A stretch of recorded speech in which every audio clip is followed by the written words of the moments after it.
starting.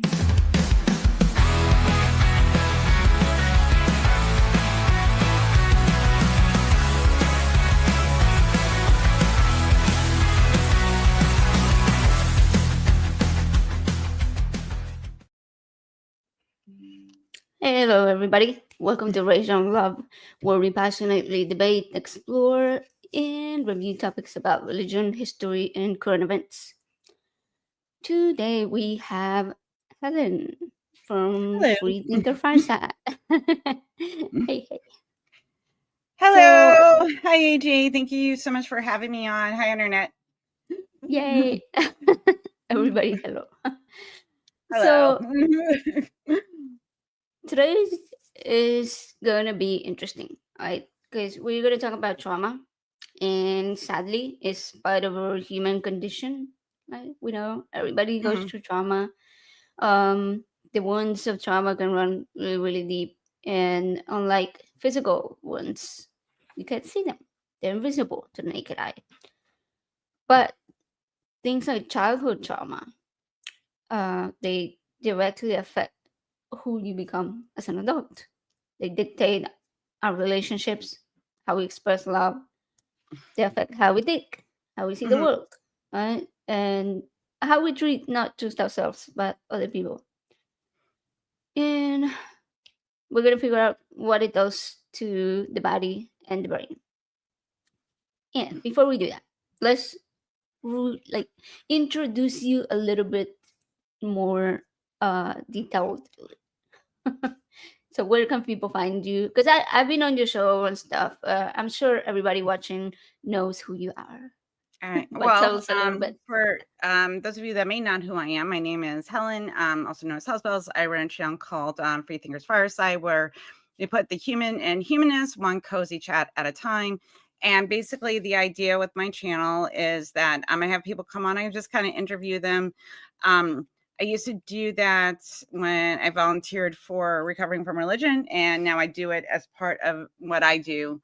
Um, on my own channel. So, if you would like to come on, because I'm always looking for guests, or you think I should have someone on, please email me at freethinker, drop the S, fireside at gmail.com. You can email me there, or if you're on my Facebook, just slide into my DMs.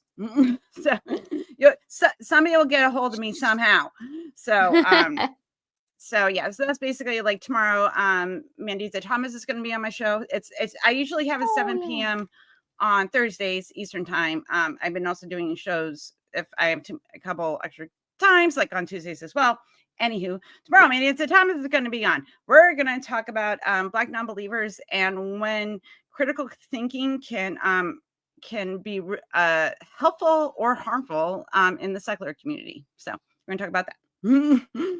That's cool. That should Yeah. be an interesting talk. I mean, how critical thinking can be harmful even in our community. Maybe Mhm. lack of it, for sure. Right, but I, there's also issues of people that think they are being critical, and we're going to talk about like how oh, to the difference between being critical and which we're going to talk a little bit about tonight. Saying you think you're being critical, but it might be favoritism or you're not aware of your own biases biases. Yeah, and things like that. So, because we're all susceptible to it, so we're going to have a conversation about that. that's fair. I'll watch it. Love Mandisa. She's really cool. So you and I got into some trouble recently. Okay, good trouble, good trouble. I was Uh, like, what? I'm like, what? Cause you no no no no no. Because you asked me if I wanted to do a fundraiser for Amber, Kyle, and Sadie, and so I was like, heck yeah. It was hectic. It was hectic, but It I would was, say it was but absolutely we worth it. divided and conquered. So I feel like you got once I figured out what I was doing. Afterwards, it was all smooth sailing. You were emceeing, so I ended up just keeping an eye on the time and hanging out with our guests. So I know. You got to hang out backstage I did. with the cool people too, so that's fun. That's always fun. And how much did we raise? So 1,500, we right? raised $1,510. So the fundraiser is still up. So we are still taking donations. I'm going to end it on Halloween. The only thing is, though, is that because GoFundMe takes a cut, it takes 2.9% of any donation you give to it. Now we're technically we do have 1,500, but GoFundMe took some of that. I want to give each of our the people that we raise money for $500. I think $500. That's 2 weeks worth of groceries. That's medication bills. That is making sure you keep your lights on for the month. You have water. The garbage pickup. Basics. That's what this money's going for. Cancer treatment. That's what this money's going through. Medical bills. No. So if anybody in your audience has a few extra dollars to throw our way, I think we need like $60 to cover the expenses. fees. Yeah. So fun. So this way everybody's getting $500.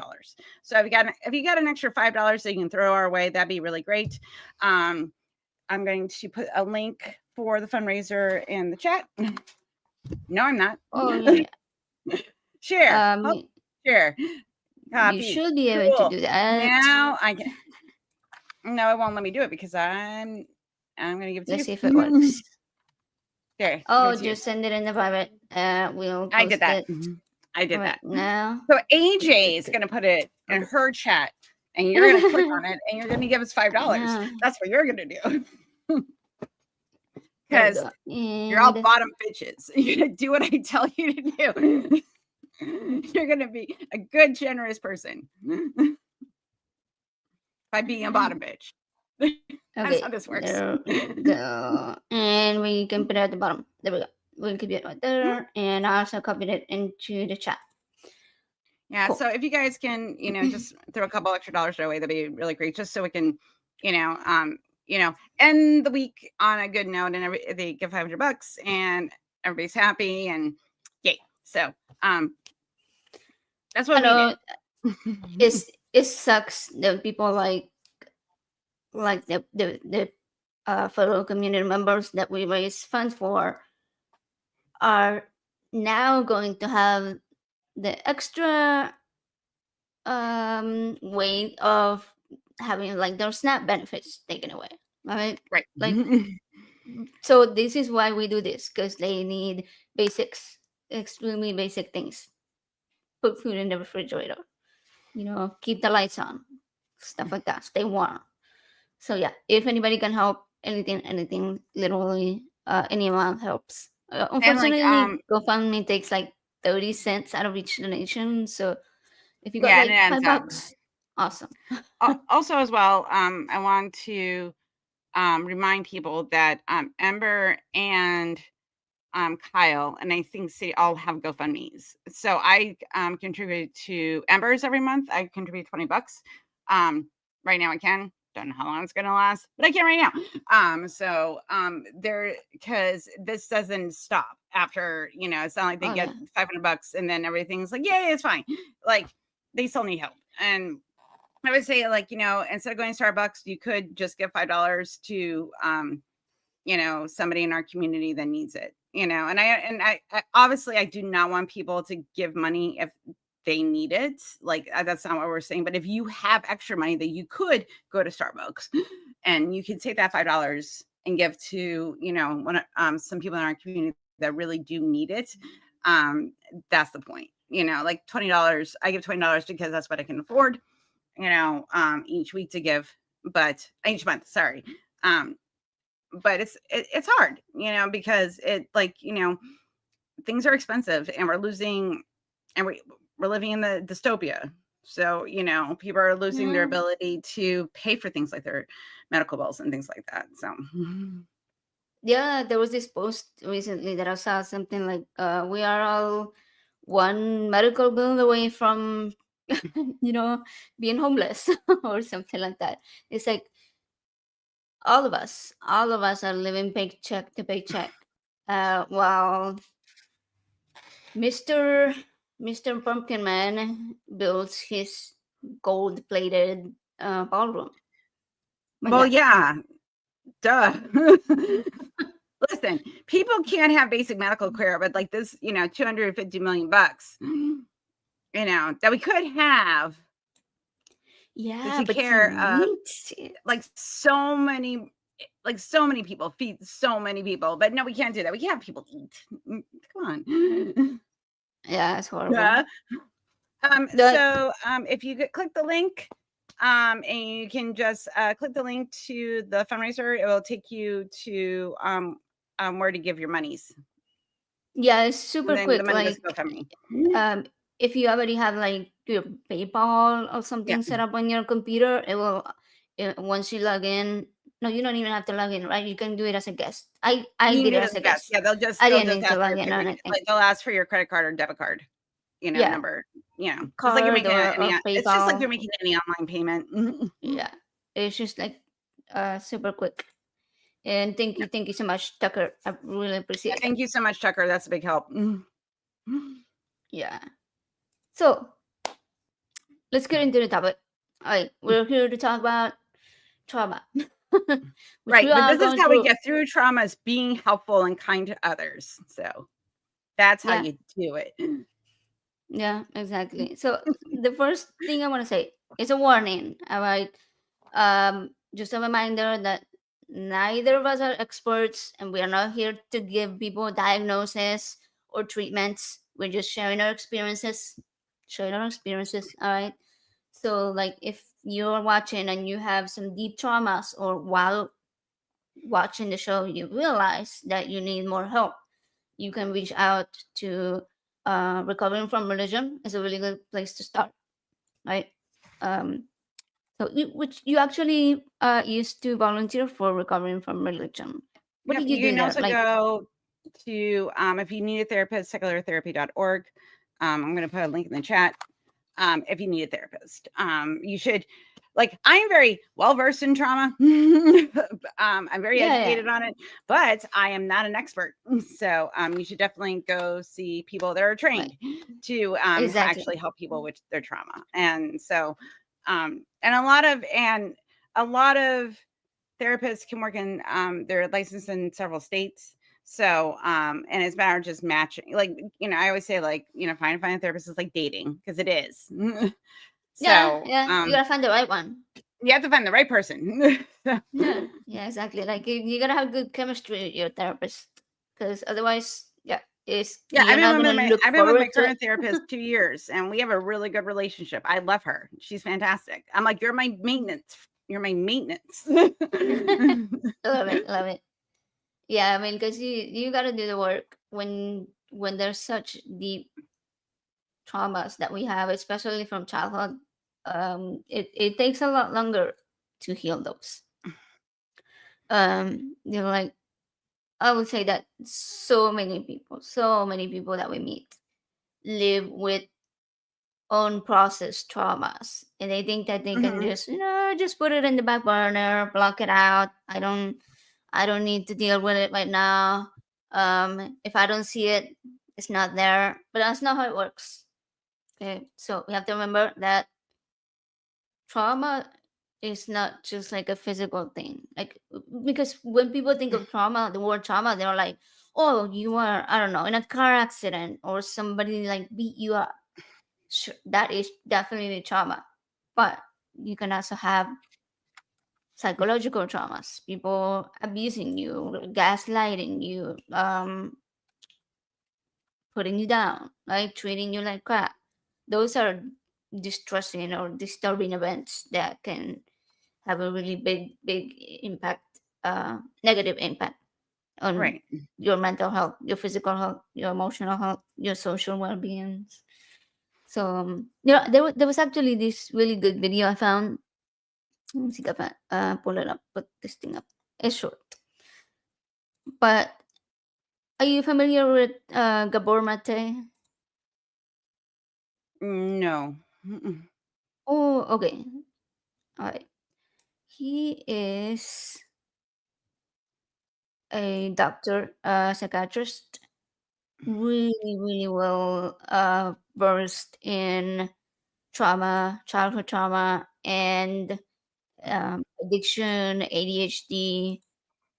I love watching this stuff. She's so smart. Mhm. Okay. Let's- oh, the whole thing.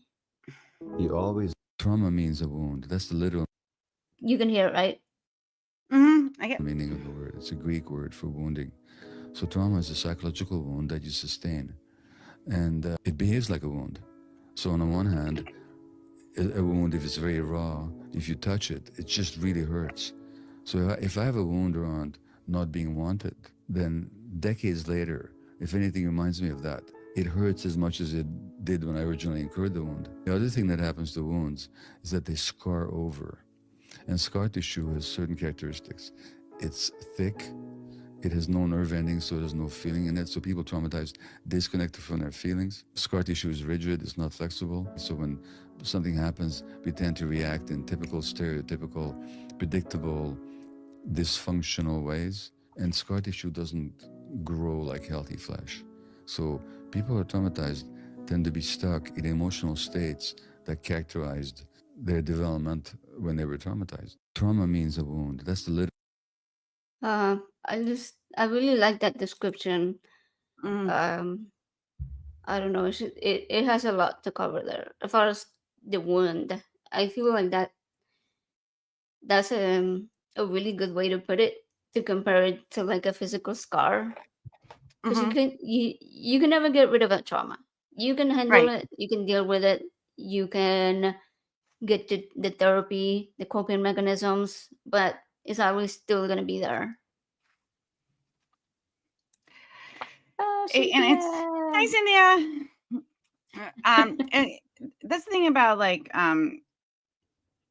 the way that trauma and it manifests in ways that we don't always know about. And also we can even know about it, but our brains will default. Um, I tend to be like for one of like because of the traumas that I experienced when I was growing up, I'm very defensive.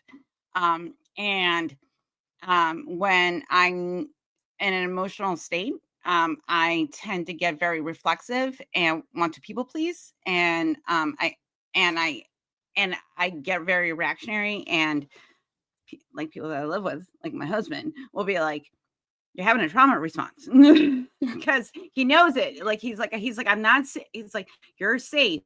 I'm not saying anything. I was just, that's going to harm you, and because he knows that, he'll like call me on that, but that's because we have a trust relationship and he knows.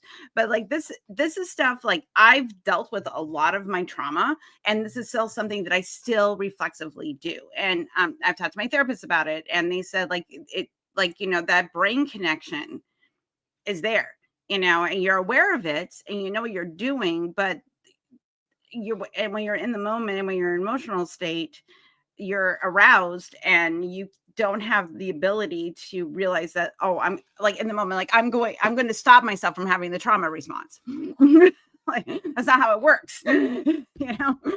Yeah, I know. And recently, you shared with me what some of your traumas were as a teenager, and then there was a situation that we were dealing with that brought that back up to you, and it's like you have dealt with it, but at the same time, it can still bring up such raw emotions and raw feelings of that trauma, even if you've dealt with it. So, uh, oh, Yeah, and I native think that's atheist asking, "Who are I need you?" it. It's house bells. Hi. House spells, also These known are the name. as Freethinker Fireside, Yep. Helen. Yep. House bells. Unicorn menace. What are you? Queer unicorn menace. The Um, unicorn man is yeah, right. yeah, and that's the thing, like I have dealt with a lot of what I went through, but the thing is that the emotions are still going to get stirred up. And also too, especially when you start shifting and getting older and your own brain changes because of like hormone levels and other things that happen, as as you age. But also too, this happens just throughout your life. Your brain will change. Um, yes, like we say like, oh, the personality is formed by age 8. Yes, but the thing is though, is as you go through your life, your brain is going to change. Your core personality things kind of remain the same. But like, for example, I was a believer. I'm no longer a believer. My brain has changed, and that happened as an adult. So, but it takes longer. Like when children are young, their brains are like little sponges, and they absorb, That's and the true. trauma gets absorbed as well. Like if it's something happens before the age of 8, and that can form certain things about their personality. This can be as simple as being left at the grocery store and thinking you're and not seeing a parent. Your parents in another aisle. Child thinks they've been abandoned. That's a Right. trauma. It's not a repetitive trauma, but it's still making that change in that brain, like the first time that that child feels unsafe. And that can form certain personality patterns as the child ages. Now, if they have a good responsive parent that responds in a healthy way, like, I was just, next aisle over, and, like, I would never leave you, blah, blah, blah. And they get that reinforcement, it's not going to make such an impact. But if the parent is flippant, doesn't address their child's emotional needs, and call it what it's like. I'm sorry that you were scared. I didn't mean to scare you. I was just in the next aisle. You're safe. You're okay. I would never leave you. And the child is able to adjust to that discomfort. It's a good thing, because that's just life. That is preparing that child for life. You will be uncomfortable, and you have to adjust. But if the child constantly feels abandoned, the parent isn't, maybe they're avoidant, Yeah. and they are neglectful, and because of their own traumas. And they don't know how to, and they're not aware of their own emotional shortcomings. They're going to project that onto their children, and they're like, well, this is the way I was raised, so this must be correct. And then that child grows up and they have, they're conflict avoidant. They have issues of forming emotional intimacy, or they can become very clingy, and that can develop. And this can develop from anything from like personality disorders to conflict resolution to all types of problems, just from that repeated feeling of abandonment. I am not safe. The people in my life are going to leave me. I cannot trust my parents, and this can start at 2. So we're talking about like, before you even have language, this is already, forming, that feeling of anxiety, and I think that, That gets wired in your yeah, brain. that gets Yeah. wired in. And if people are, if you raise, like, you go into adulthood and your adolescence, and, and your body will change and shift, your brain changes and shifts, that the way that these traumas manifest may not be even in ways that you even thought of. People usually think of Right. PTSD, which is, or complex PTSD. Yes, those are and we tend to think about like when people go through like extreme forms of trauma, or like combat situations, or extreme, SA, or other forms of like physical abuse or whatever. But it can also be done in ways that you're not even aware of, like abandonment. Like no one's Yeah. physically hurting you, bombs aren't going off around you, but that emotional wound that is taught over and over again, it tends to leave that impact. Yeah. Another one is kids whose parents are not emotionally available, or who are sort of emotionally abusive, and make them feel that they're not good enough.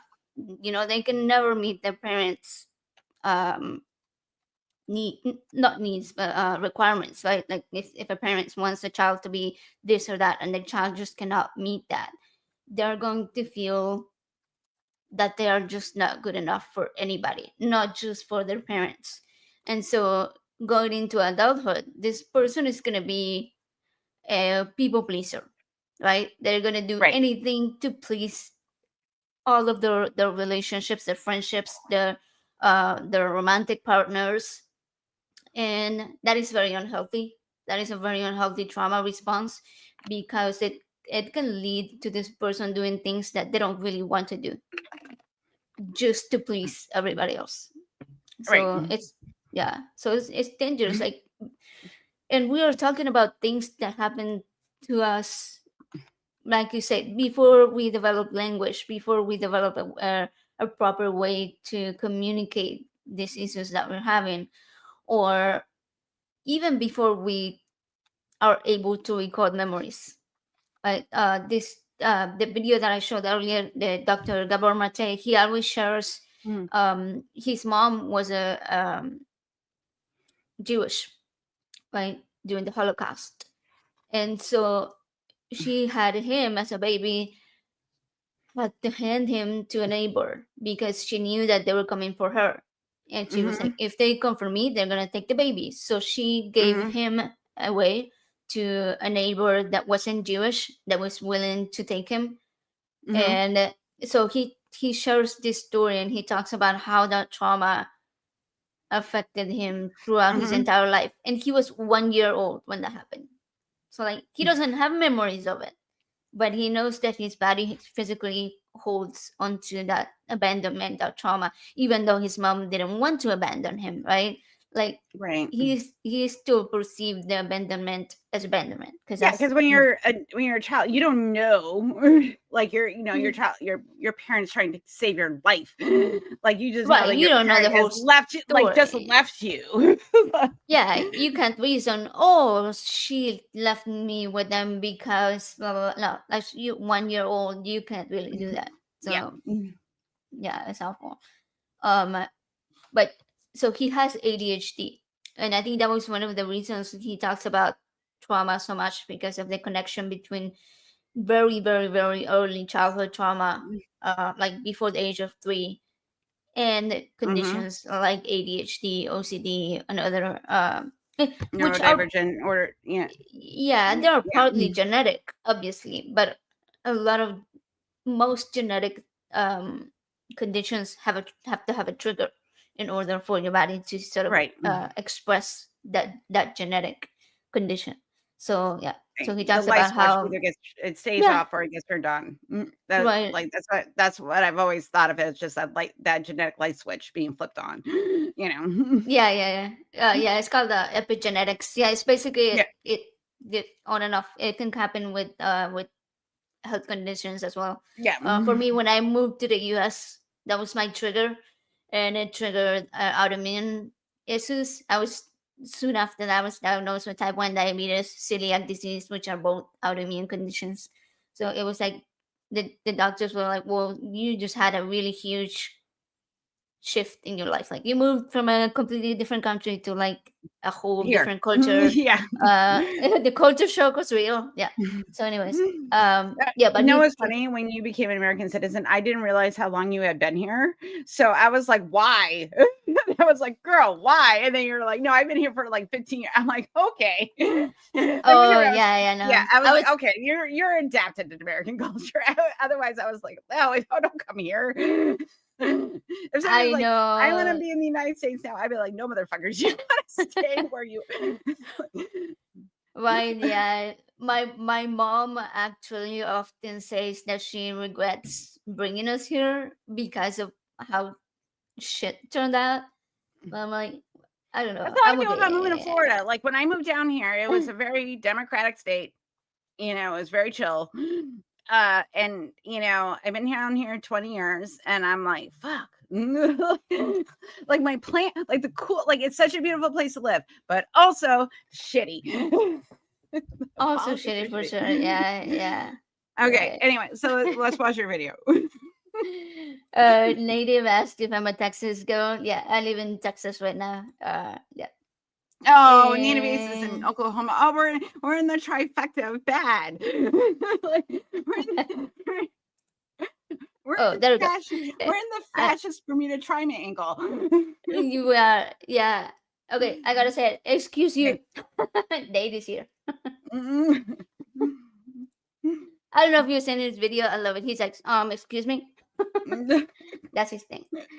Um, but anyway, so we were talking about this childhood traumas, and so another thing that these abandonment issues can lead to, and the child being put down and being made to feel unworthy, is, as an adult, first of all, people pleaser, right? Second of all, Mhm.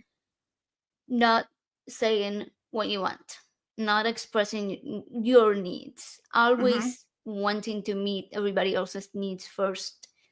That is a really unhealthy trauma response that people can have from Mhm. all of this childhood. Yeah, it is wild how much our brains are wired that early on in life. And this was it. Okay, to be honest, I wasn't super familiar with trauma when I first moved here. Obviously, Mhm. I had traumas, but it wasn't something that I was like, oh, I'm gonna go to therapy and stuff like. And I was like, well, maybe I should go to therapy. And it started into me looking into my kid having OCD and autism and like learning so much about the way our adulthood is shaped by our childhood, and now it all makes sense. Now it all makes sense. So Yeah, and all you're like, "Oh, okay." Like, now I see the pattern. I know, and like talking to my very last therapist, sometimes I will bring stuff up, or she will ask things about my childhood, and I will just like start bawling uncontrollably, and like I didn't even realize how deeply that wound was still there. So even though I had like covered it up, put it in the back, ignored it, it was still there. Yeah, So it's like, you can't, you can't bury that shit. You can only bury it for so long, but it will manifest in ways that isn't going to be good. Um, if you don't know what your triggers are and you don't know how it's going to manifest, because it's going to, guys, like it will. It's not gonna be great, and it's gonna be kind of shitty for everybody around you. But it will manifest. And right, even stuff yeah, you thought you dealt with will manifest. And then you're like, oh, that behavior is because of that. And then you're like, fuck. Like, I thought I dealt with this. No, you didn't. You just thought you did. I know. Because also too, like as you change, the brain changes, and the things that like for example, like I didn't go through like an angry atheist stage. Like I was just like, oh, because like my experiences with like religion within my family were not like I didn't like my parents still loved me regardless, and they were very open-minded. We had very like let me have a diverse group of friends and all that type of stuff growing up. But the messaging I got about being a woman and a queer person like rooted in my brains. And I was at a recovering from a religion excursion, and I had and Cara was there. Love them for this. I started bawling my eyes out because all I that know. stuff just started bubbling to the surface as we were talking about religious trauma and being a queer person and being around other queer people that were talking about that experience brought all that up. And Yeah, it was yeah. stuff that I thought that wouldn't affect me. And then my brain's like, nope, this kind of fucked with you. So Yeah, Fortune Dots had a good thought that it said that what we were talking about earlier, yeah. um, about children not feeling like they're enough. He said it also has the potential to lead an individual to have more acceptance for abuse against them. I Mhm. think I don't know what the Domestic B abuse. is about. Okay, domestic Domestic. abuse. Gotcha. And creates the "it's not a big deal" attitude. Right. Yeah, Mhm. yeah, yeah. You put up with it because, well, first of all, a lot of narcissists target people who have trauma because they're a lot easier to manipulate. Um, Right. Mhm. and so it leads to that sense of, okay, I will put up with it because I love this person, and then this person makes you feel like, well, you did something wrong, or I am the victim, even though they were the ones that Right. caused you the abuse. So it goes into a cycle of accepting abuse and yeah, not doing anything about it. And I So think sort I of think that's like my ex-husband, he was not a bad person, but he had like but there was some abusive tendencies in it because one, he's autistic, and two, he grew up in like an alcoholic family. So he and didn't have any and like okay, so you're already disconnected from your emotions having like autism, and then you have trauma. okay, that's going to look really weird to someone that, from like myself that has ADHD, and I have perceived rejection dysphoria. That's fun, everybody. That's Oh great. And when you're yeah. traumatized, oh boy. And so I can look back on that relationship and go, the abuse wasn't, it was psychological, but also was because he had attachment issues.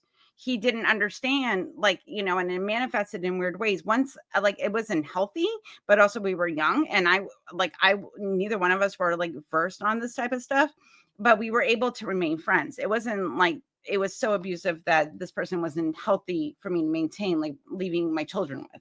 Like I had no problem like him taking majority of the parenting responsibility because he's a really good dad. But as far as interpersonal relationships, not the best. Like he wasn't a good person for me. But knowing that now, but when you're going through it at the time, you're just like, this person is like a prick. Why isn't he meeting my needs? Why do you think that so many women, especially, but this does happen to men as well, obviously. But why do you think so many women stay in an abusive relationship for so long? I think that it's part of it, the way that we're socialized. We're socialized to be pleasing. We're taught to not have a voice. And this could be like like your parents could be like very progressive, people, but when you're out in the world, when you realize that you have to please people to get what you want, because we live in a society that favors cis straight white guys, when you're the outsider, one, you learn to please. And also too, I think also too, because of people, the way that people, women especially, that they don't even know they're being abused. Like they think of abuse as like physical abuse, like your partner's beating you. That's not always abuse. Abuse could be like you're taught that men should handle the finances, because like if a man makes more money, obviously, like there's this weird association somehow, like if someone's making more money than you, then they're better with finances. I don't know how those two things got connected, because they're two separate things. Because like if you make good money, that Right. means you got into a position that is paying you more money. That doesn't mean like you're like my dad made more, like had his own business, but my mom did all of the family finances. Like Okay, that was that's her good. job, because she was, and my dad had ADHD. He even said like, your mother's better at that. I just let her do it. So again, I don't know how these two things got correlated, but they did, so that's another thing. And yeah, as our friend What? Scott has pointed out, my wife handles art because she's better at it. But Me and my he's a husband. math professor. What sorcery is this? The sorcery. It was her evil vagina magic that made him think that she was Clearly. better at math. Me and my husband both have ADHD, so we handle our own finance. like what are you going to pay? Like that's how we handle it, rather than like Okay. us giving each other money, because we both have ADHD. We have to like manage ourselves, and it's, if one of us has to manage like the finances, if it was just up to one person, nothing would get done. But if you just give us a little bit of what we have to focus on, it works out great. But I think that that's one of the reasons that we're taught that there's a man that's supposed to take care of blah blah. There's a man that's supposed to like be able to mow the lawn. And that messaging is not always conscious. Like it just like what you pick up in society. And even though, I mean, like, and even like, in the 2000s, 10s, with this like this pop feminism shit, like, like you want to be like a girl boss. And then like the MLM people, like, did all the, yeah, Endorse exactly. it. Exactly. On shared this. I love that. That's so Perfect. funny. No, but I And think that is exactly what happens. At least thank you. right. She knows me. Hunter knows me well enough. It's like Helen and her husband are fucking up their finances together. No, right. No, what you were just talking about really makes sense, and I think that one of the reasons could be Oh, that good. I made sense. women. Oh, I'm so glad. Yeah. No, I was gonna say that I think one of the reasons why women stay in abusive relationships could also be because of the societal norms that are put Yeah. out there, which are often religious based, right? Like man and woman, and the man is the head of the house, and God is the head of the entire humanity, Yeah, etc. because But if it's a watery womb, AJ, you can't do things because you have a womb, uterus, and it yeah, moves around. right. But I think that women confuse that idea of dominance. They can't separate the idea of dominance from abuse. Like they think the dominance is fine, um and the abuse is dominance.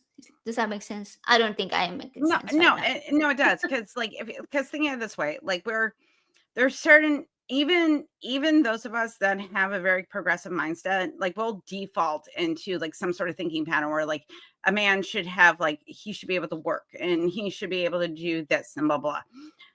That's like I want you to be responsible, I think, and also like I hope you're working because like if we're gonna be in a relationship, like, and I'm talking about like if I'm gonna have like a life partner like live in my home or gonna contribute to the relationship in some kind. Because like we also know that because everybody has to show a certain level of responsibility and it doesn't have to be financial. I think that's important to understand. Like for example, to my friends, she is the breadwinner and he stays home and raises the children because Okay, she makes more then money. yeah, Yeah. it And works. I always tease him. I'm like, was your masculinity threatened? Like, because you're like, I technically make more money than my husband. I think it's all a bunch of fucking bull. And and but the thing is though, in certain like, in the current American culture, even though we want women to like, this sort of like girl boss type of bullshit is like, we're still at a man standard, like, if a person of color gets like, some kind of, they start making, more money, a woman, whatever, pick a minority group, just pick one. If somehow, or, someone that, or has a disability, and they somehow like, beat the odds, it is like because it's baked into the system. It's baked into the system that you said, like, this is the cis straight white guy that's making like 100 grand a year. That's the person you want to be. You can't decide for yourself what for your life, what achievement, you want, because and it's default. It's in our media. It's in the way that we communicate with each other. It's the way that we like, we say like smash the patriarchy. The reason why we say that is because those though the system teaches us that the patriarchy is correct. It does.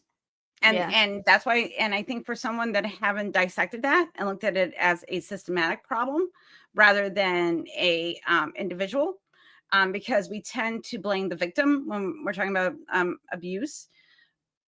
The abuse people are experiencing may not be physical. It could be mental. It could be emotional. It could be, financial. It doesn't have to be like he's beating you. It could be like my ex-husband, like, and I'm not saying this was okay, but he used my bisexuality against me. We had this conversation. It wasn't because, he didn't like queer people. He just didn't understand, but he thought that like my bisexuality was supposed to serve him rather than it being my own because society had Wow. taught him that. You mean, and and it's not, and I don't think he has those feelings anymore. But at the time we got together, 20 years ago, 20 plus years ago, that was the Yeah. attitude, in the 2000s, Right. Right. So Yeah. not saying it's right. It was fucked up, but at least I can look back at that and go, I know what that is. But if you're not well versed in trauma, and you haven't done the work, you don't know that's what that is. Yeah, so I was trying to see what Miss Non Sequitur has said, because she said, "Oh, this was an inappropriate comment." That she I didn't love even realize what you. topic we were talking about. Oh, you're good. You're good. Thank you for No, being here. no. Oh, sweetheart. I love you. Yeah, Eli, oh my God, all our friends are here. We have the best people. all of our people are here listening to us ramble. Thank you for listening to us to talk about trauma. Right. So Well, speaking I'm of dressed that, as a unicorn. exactly. I love the I just love the absurdity Traumatized, of it. I'm a traumatized traumatized unicorns are the unicorn. best. Yeah, yeah, yeah. Exactly. My A name is traumatized Tiffany, the unicorn. It's traumatized perfect. unicorn. I love it. I love it. So, okay, there's this term that people sometimes misuse, and I know we misuse it as well. Okay, you Mhm. and I, trauma bonding. This is really when somebody who is being traumatized by somebody else bonds with the person that is that is abusing them. However, you and I have used it as a jokingly, because we've shared traumas with each other. We've gone through the same traumas, unfortunately, Right. Yeah, once. that was so much fun. So you know, we had this unfortunate experience of being hurt by women.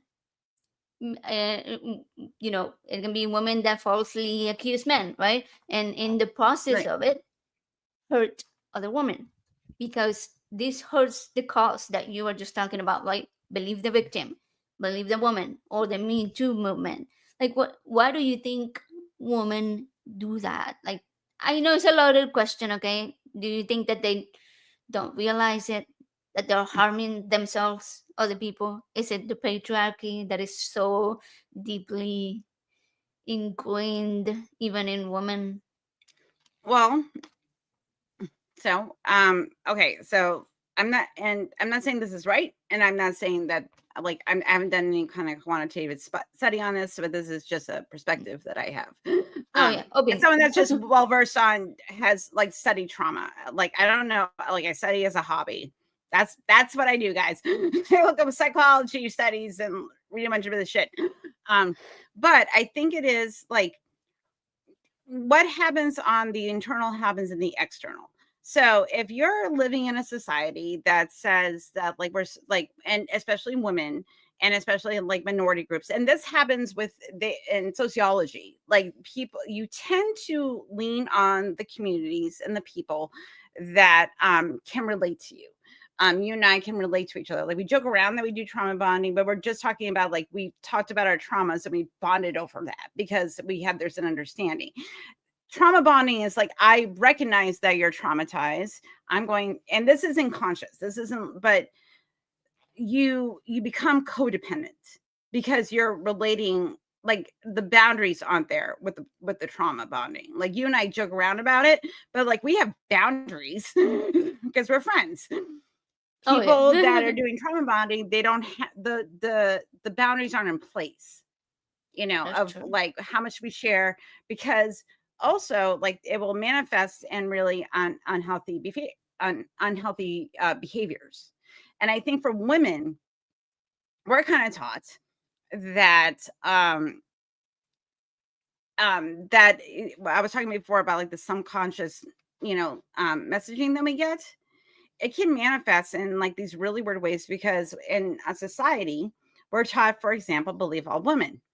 Okay, because we usually aren't. There's SA kids sitting in police, in police lockers all over the United States that in evidence that have not been processed, and people don't get brought to justice. And Yep. even when they do, sometimes they get off. Fuck you, P Diddy. Anyway, but like that's that's the reality. So I think there's this default we have of like if a woman's going to uh, and you know what, I'm not going to say woman, I'm just going to say if a person brings an essay accusation forward, our default is go, well, no one would lie about this. Because why Right. would you? Right. It's like the worst thing to lie about, you know? Yeah. So when we find out the opposite happened, it's not just a betrayal to women, it's betrayal to anyone that's been essayed. Because, like, in any gender, like, when that happens, there's usually blame put on the victim. And when you find out that that That person wasn't the case. that Yeah. that wasn't the case, you're like, oh, Like the that victim becomes, the the perpetrator. perpetrator. Yeah, And you're like, you're and left. and Yeah. that's a whole different level of uh that is Betrayal a and very yeah. ugly web that you have to unweave, because you have to look at why is this happening, and it can be triggering for some people, but because we're looking at it as a system, because somewhere along that line, that woman learned, if or person that that was sexually assaulted, that this group is not safe. It happens with trans people, it happens with gay men, like pick a poison. It happens with people of color, pick a poison. This person is not safe. And the bias of us that flips to, oh, I have to believe this person, even though I know I don't, like, it doesn't sit right, but it has to be, because our default is like, it has to be, because why would anyone lie about something so fucked up? Like, what really shocked me about what we went through, and when the victim became the perpetrator, was the fact that several people wouldn't trust the evidence, and Right. were still blaming the man because he was a man. And how dare men be accused of, um And other I'm sorry, men. how dare This men isn't be women. This is victims. other men Yeah. believing, falling into that trap. Yeah, fortune thought say there's a flip for men also. Men Yep. are laughed at when they come forward, that it happened to him. And yeah, that's the thing. Like, men are seen as weak when they fall um for being SA, or their consent is violated, or they are accused of something that they didn't do, and then people don't believe it, because they just want to believe the woman. And it's really unfortunate that women do that, because it harms all the other women that are not believed when they've actually been abused.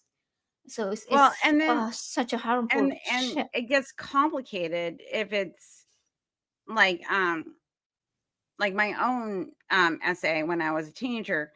I technically consented, but I was deeply traumatized. Yeah, Technically. but But like there's a different, but this is the thing, like, technically, and even but still, okay, even with, and I'm not talking about our situation, I'm just talking about in general, like the in way that we general, perceive sexual assault is that it's violent, that it is like how it's, and sometimes it is, and I'm not dismissing that at all, but it can be that, like, because of previous traumas, it could be a consent thing. Like, I don't want to, but I want to because I don't want to go through the trauma again. And this happens to people that are survivors of childhood SA, um, and because that's the trauma response, that I don't want to go through it again, so I'm going to lessen it by doing this behavior, or you're, because that's the thing, is that, like, if you have that wound, yeah. you don't want to rub salt on it, and so you're going to do the thing that the salt doesn't get rubbed on. Or emotional Adapt behavior. manipulation, Yeah. right? Emotional manipulation by Right. the abuser, where they're like, well, if you don't do this, you don't love me, or if you don't do this, threats, I'm gonna do that. and Right. and so you are left with the only option of, okay, I agree, I will do it, even though deep down you're saying no, or you already said no, and they still continue to convince you and manipulate you into doing that behavior that you don't want to partake And in. I think that, what, Miss Don Sequitur said, about, like, I believe that there's plenty of SA that for one or another, right or wrong, could never see the justice through the law because it's impossible. Like because there is like that why like there has to be like there is no nuance. Like there, like the affidavit I wrote was all about like this is why this was not what you think. Like this is not a clear thing, because I even know how this works because there has to be a clear violation of someone's autonomy.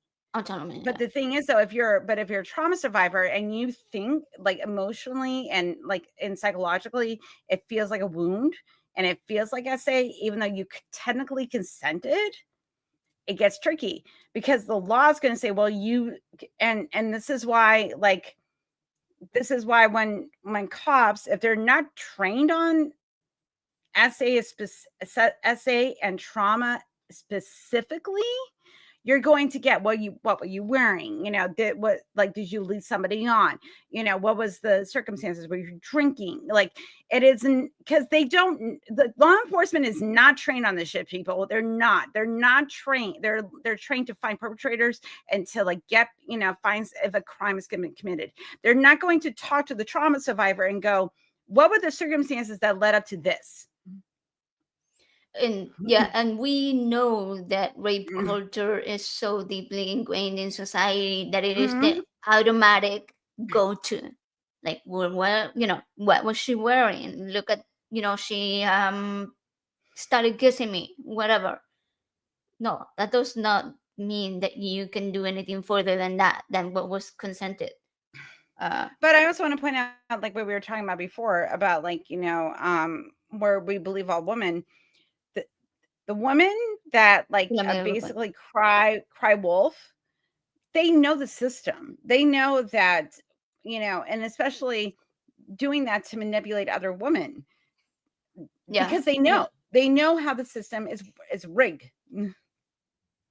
Oh yeah, for sure. Yeah, and that is because we're living, in postmodernism, and if you're a feminist and you want to like, you've been traumatized by the specific thing. Your natural default is going to, I'm going to believe this person over this, even though like I don't want to, because unless you have a really good support system that's going to be like, hold on, I don't think that's correct. You could end up with innocent. That's why we have innocent people in prisons right now who didn't do anything, but because it's baked into the system. It's baked in there. Oh, Amber is asking what is rigged. You're rigging everything, Amber. All of it. All of it. Now, I blame you. We were talking specifically about rape culture. It's basically rigged into the system. Like, it's the automatic go-to when somebody claims that they were abused. A woman claims that they were abused, then automatically people go to like, hey, what was she wearing? Did she get too drunk? Did she flirt too much, etc.? Yeah, that's what we're talking about. One of my group, when I was doing therapy for my own SA, I was in a group therapy, and the therapist said like a woman should be allowed to wear like a billboard, be completely naked, have a billboard in the street, like you can have sex with me, like you can, like, but as soon as she says no, that's when, it does not matter. It does not matter. As soon as the word no passes her lips or stop, that's when you stop. It doesn't matter. Yeah, it doesn't matter. And that was like my trigger, that I was like, oh, really? Like, I don't have to be blamed for somebody else's behavior? Yeah. Like, you can be in the middle of the act, and if either of the parties says no or stop, that's what you do. You stop, because that's just basic human empathy. being, Yeah, being Cynthia like, say, because honestly, everybody, like, if someone's saying no and you're like that's not a turn on. Like, like, I right, don't care how deep you're in. Like, if I hear no or stop or slow down, like, I'm going to, like, if I'm with, like, in an do intimate that. situation, I'm going to adjust because I don't want that. Like, we're all trying to have a good time. And if somebody's not having a good time, it's not a good time anymore. Like, and I think that, Yeah, and I think that comes back to woman to pleasure. I think that comes back to I think that comes back to this sort of patriarchal idea that like men are in control of the sexual situations. That and also like I've heard stories from men that they've been in sexual situations and they wanted to stop, or they were having like feelings of inadequacy, or even like just experiencing like erectile dysfunction, and and they have yeah, this voice in their head that's saying like, you're not a man, you can't satisfy, blah blah blah blah blah. And like you're supposed, or if a girl's like drunk and you're making out with her and there might be like a potential for sex, and they say like, well, I don't, because you're drunk, I don't want to take advantage of you because you can't really consent, because like they got good like messaging, and then they're like made fun of within their groups, like, well, she wanted to bang you, man, you didn't do, like, and it's like, well, I didn't, but she couldn't consent. And they're shamed for it.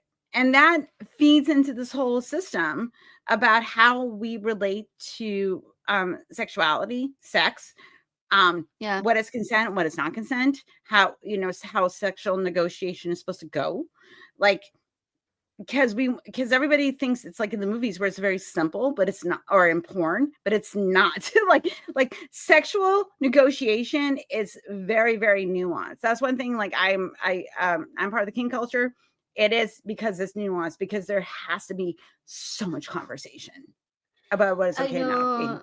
know, and I was just having a conversation the other day with somebody who's say that they were saving themselves for marriage, and this person's already in their 20s, and some of the conversation was like, well, how, like, you need that experience to learn safety, to learn Right. consent, to learn about your own body, to learn what feels good to yourself and what feels good to other people, what you want to do or don't want to do.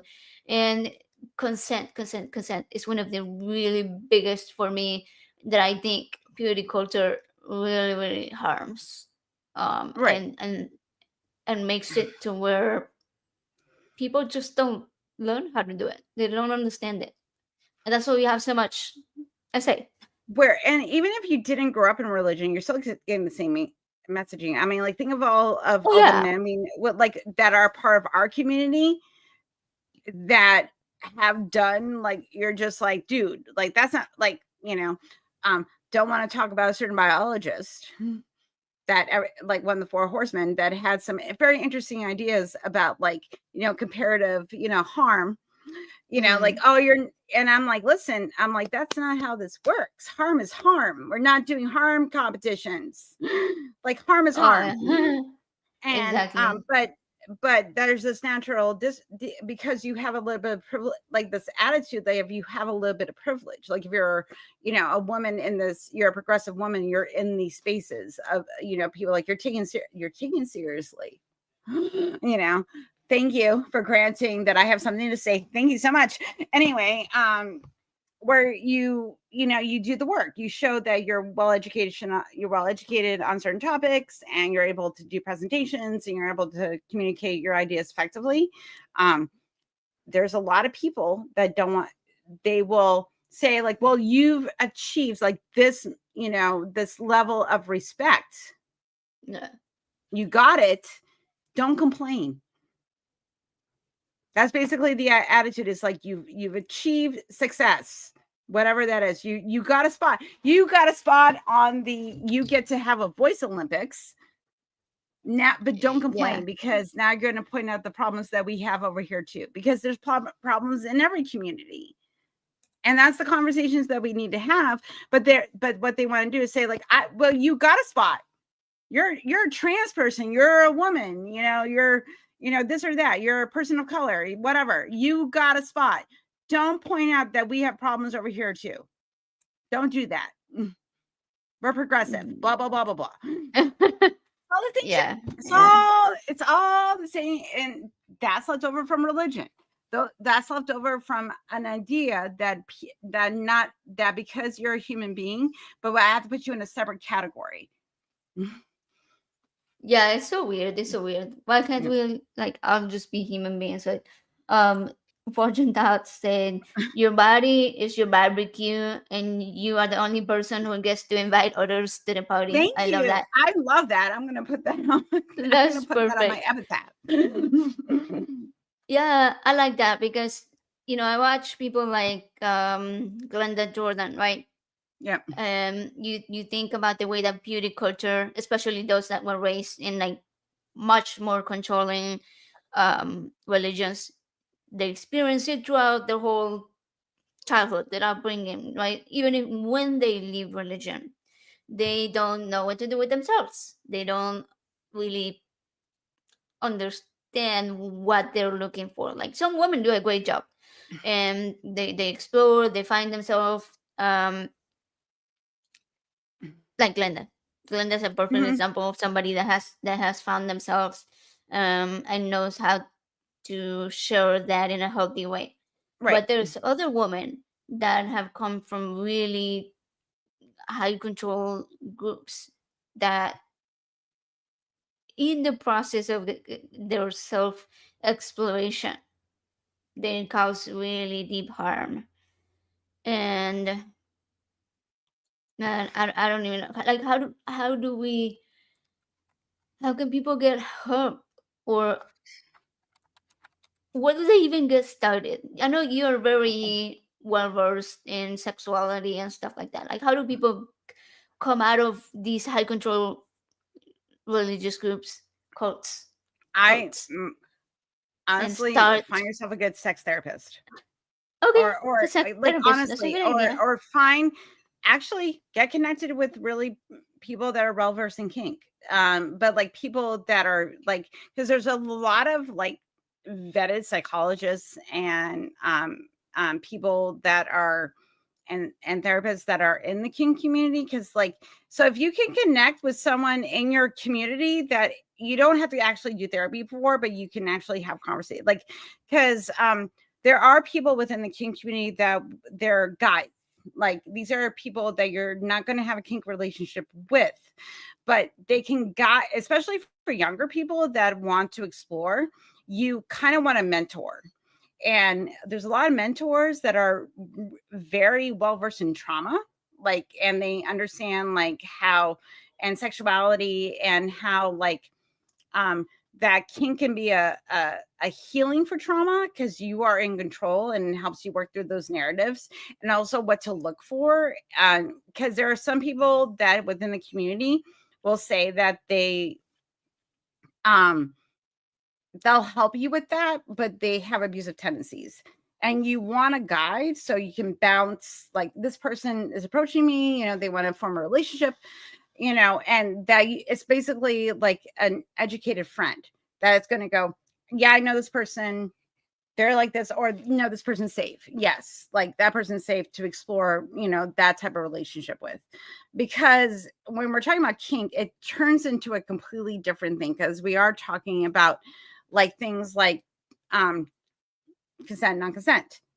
We're talking about things like, Right. pain. We're talking about things that like pain is pleasure, and what's the line, being controlled or not controlled. Like, these are things that are negotiations. Like, I would say, like, the sub is always in control. Like, you are actually, it's not the dominant that's in control, the sub is in control. You are just Right. saying, Right. I feel safe with you and I trust you to say, this is what I want within this parameter. And at any time, they're constantly checking in, and there are safeguards in place, and those safeguards are respected. That is the difference. When we're just talking about like, but the thing is though, is that in most sexual relationships, they don't have that playbook in Yeah, place. it's true. It is basically like we're talking about like, as like vanilla sex, whatever. Okay, fine. When if, like you have someone that is said like, well, I should be I'm a dude and I should be able to do blah blah blah to her or whatever, or even within like queer culture, with tops and bottoms and that type of, or lesbians or whatever, that there's certain roles people are supposed to play. Like, but if you're not well versed in understanding all that, it's gonna it's not healthy. It's not Yeah, healthy because, but the thing is though, is like people see kink as like this taboo thing. Like, okay, yeah, there's whips and like, yeah, there can be bondage and like that type of stuff. Yes, but also it could be just like it can for be a half an hour, healing. I just want you to Yeah, do to me what you want to for half an hour. And if I'm not into it, I can be like, I can be like, hey, like I don't like that. Let's just shift a little bit. That's fine. Like it's not even, it doesn't have to be what people have in their brains what kink is, but it's more of a conversation about consent and what is okay and what's not okay, and explores being able to also saying what you want. There's a lot because of purity culture, which you brought up a really good point. Purity culture says like the things that I want, I don't get to voice because the patriarchy, man is the one that's religion, in blah, blah. control. Yeah, Yeah, the man's in control. And it doesn't even have to be, you could be like a very progressive woman out in public, but in the bedroom, in intimate situations, you're not saying that, like, I don't really like it when he does that, but I just let him, but it might be something that you don't like, but he just wants to do to you. And you just, or he wants me to do this. And like, but I'm like, but he won't do the same for me. It could be that. And that was something that, I had to learn, that I'm allowed to ask for what I want and tell the person that I'm sleeping with, I'm not into this. I don't really want to do this. If they're like, well, I really want this, I'd be like, listen, I'm like, can we focus on things that we have in common, and then the things that we don't want to do, like we can find a way around that. That's a good sexual partner, because that's what happens in kink. yeah. It's that back And I and think forth. it's what we mentioned earlier, right? About how trauma shapes the way that we respond. And I think people who grew up in very controlling cults and experience physical or psychological trauma, and then they come out of it and they're not sure what to do, and they don't have the education, they're not educated in things like kink, they may jump right into it very, very unsafely and not Yeah, voice like what they I always want. say, like if you're gonna get involved in Um, kink, you need to yeah, read. It's like it was kind of like when I got involved with paganism, like honestly, you need to read. Like those of us that became atheists and skeptics, it was reading. It was like educating ourselves, like but looking at like what is the skeptical mind. nonfiction, Yeah, nonfiction about nonfiction. kink, Please, because like, fiction do kink not read is King. not. Like, do not read Harry Potter King fanfic. Everybody, Well, like, you can, but do not use it as a guide. Like, fine, you like 50 Shades of Grey and 50 Shades of Grey, and it is your junk food. I am not gonna dumb on your yum. You can watch the shit out of that. I don't care. But that is not a guide to how real relationships work. Like one the channel that I follow, Cinema Therapy, done by two Mormons who are very well educated in psychology topics. One of my favorite channels. Love it. Highly recommend. Please go watch their shit. Anyway, but like one thing he says, he's like, please do not use movies as an example of how relationships work. Like this is I fantasy. know how And that's the anything. whole point. I just like there was a really good example though in the Addams Family movie where Morticia and uh what's his face? Gomez were at an auction, Oh yeah, and he checks in with her. He's like, "Is this okay?" And she says, "Yes." Because he, even in the moment, he was still, "Are you okay with this?" That is good sexual communication. But the thing is though, when we're talking about um when we're talking this in relation to trauma, is people that haven't done that work, they will say things that are okay that aren't really okay. And unless you have like, and I'm not talking about like one night stands and that type of stuff. Like if you're going to explore more like other stuff, no, you know what? Even in Yeah. a one night stands, I am sorry, not going to say that. Even if you're just like hooking up with somebody and you're just going to fuck, like at least check in. But I'd be like, are there things are like, what do you want to do? Hey, you know, like what do you now want to do? Like have that conversation because like then because even if you get someone that says like I'm okay with everything, no, they're not. They're not okay with everything. There's going to be something that they'll go, I don't really like that.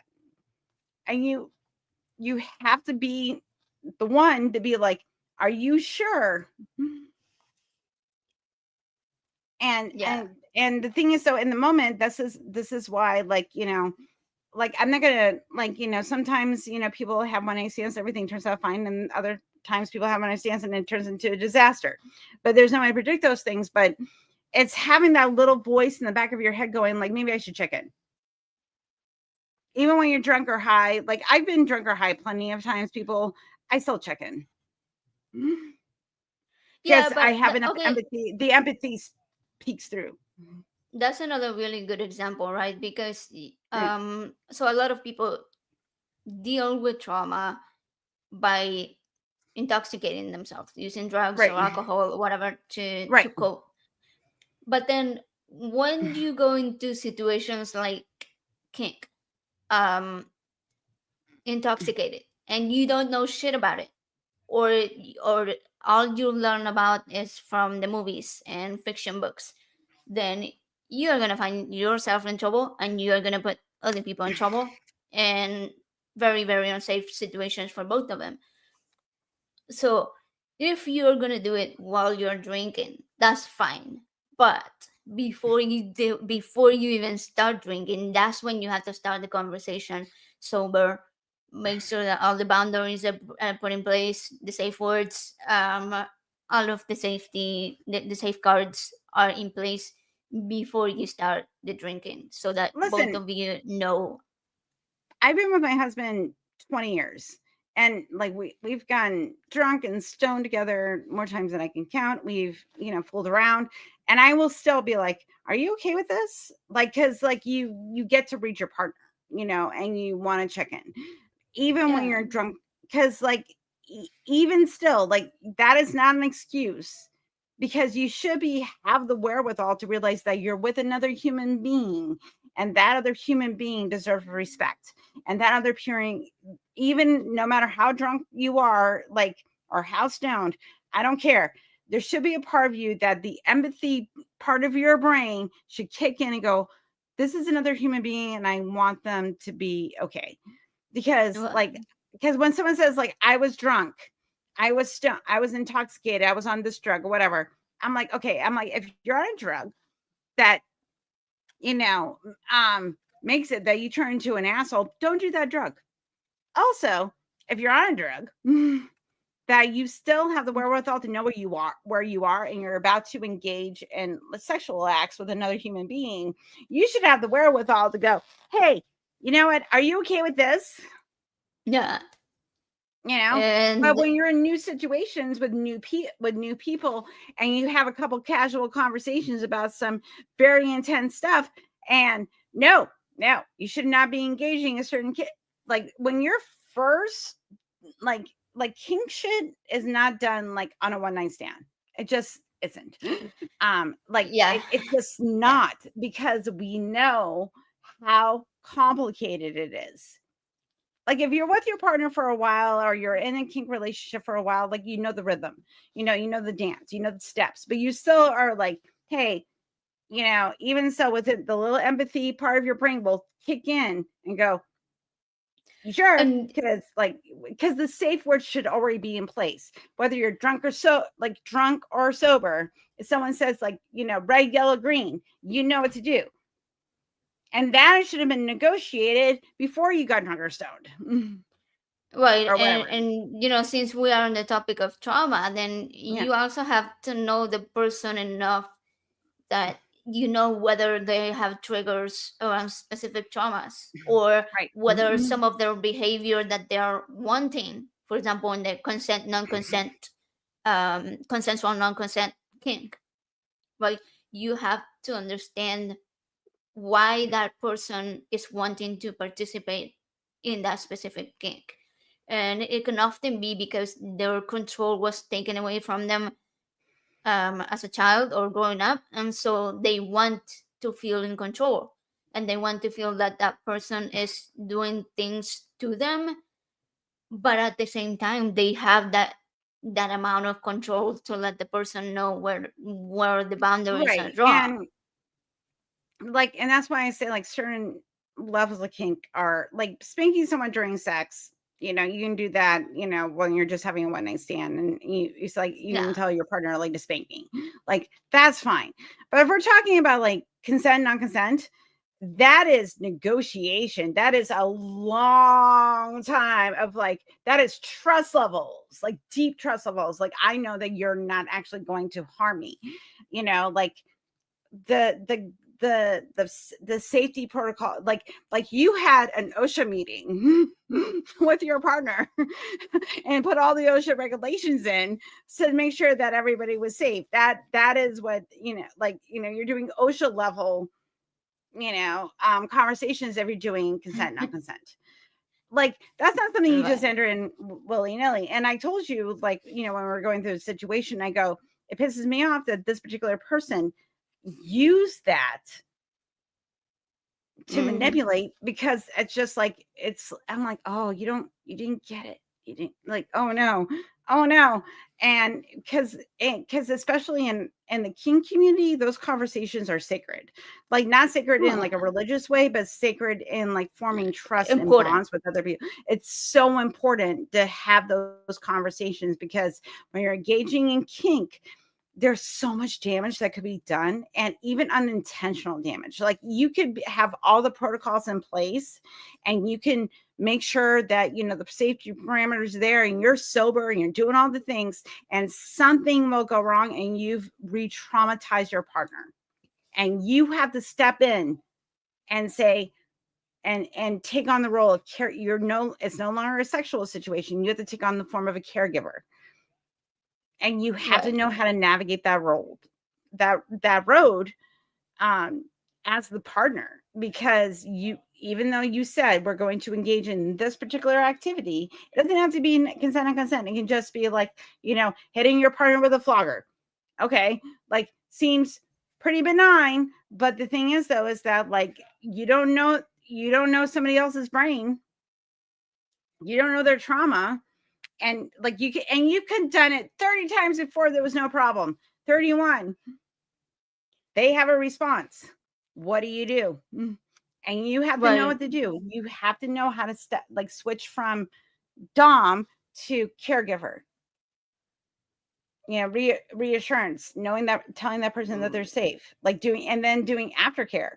Like you have to know the steps. If you don't know the steps, if you don't know the Exactly. dance, you shouldn't be engaging in this level of kink.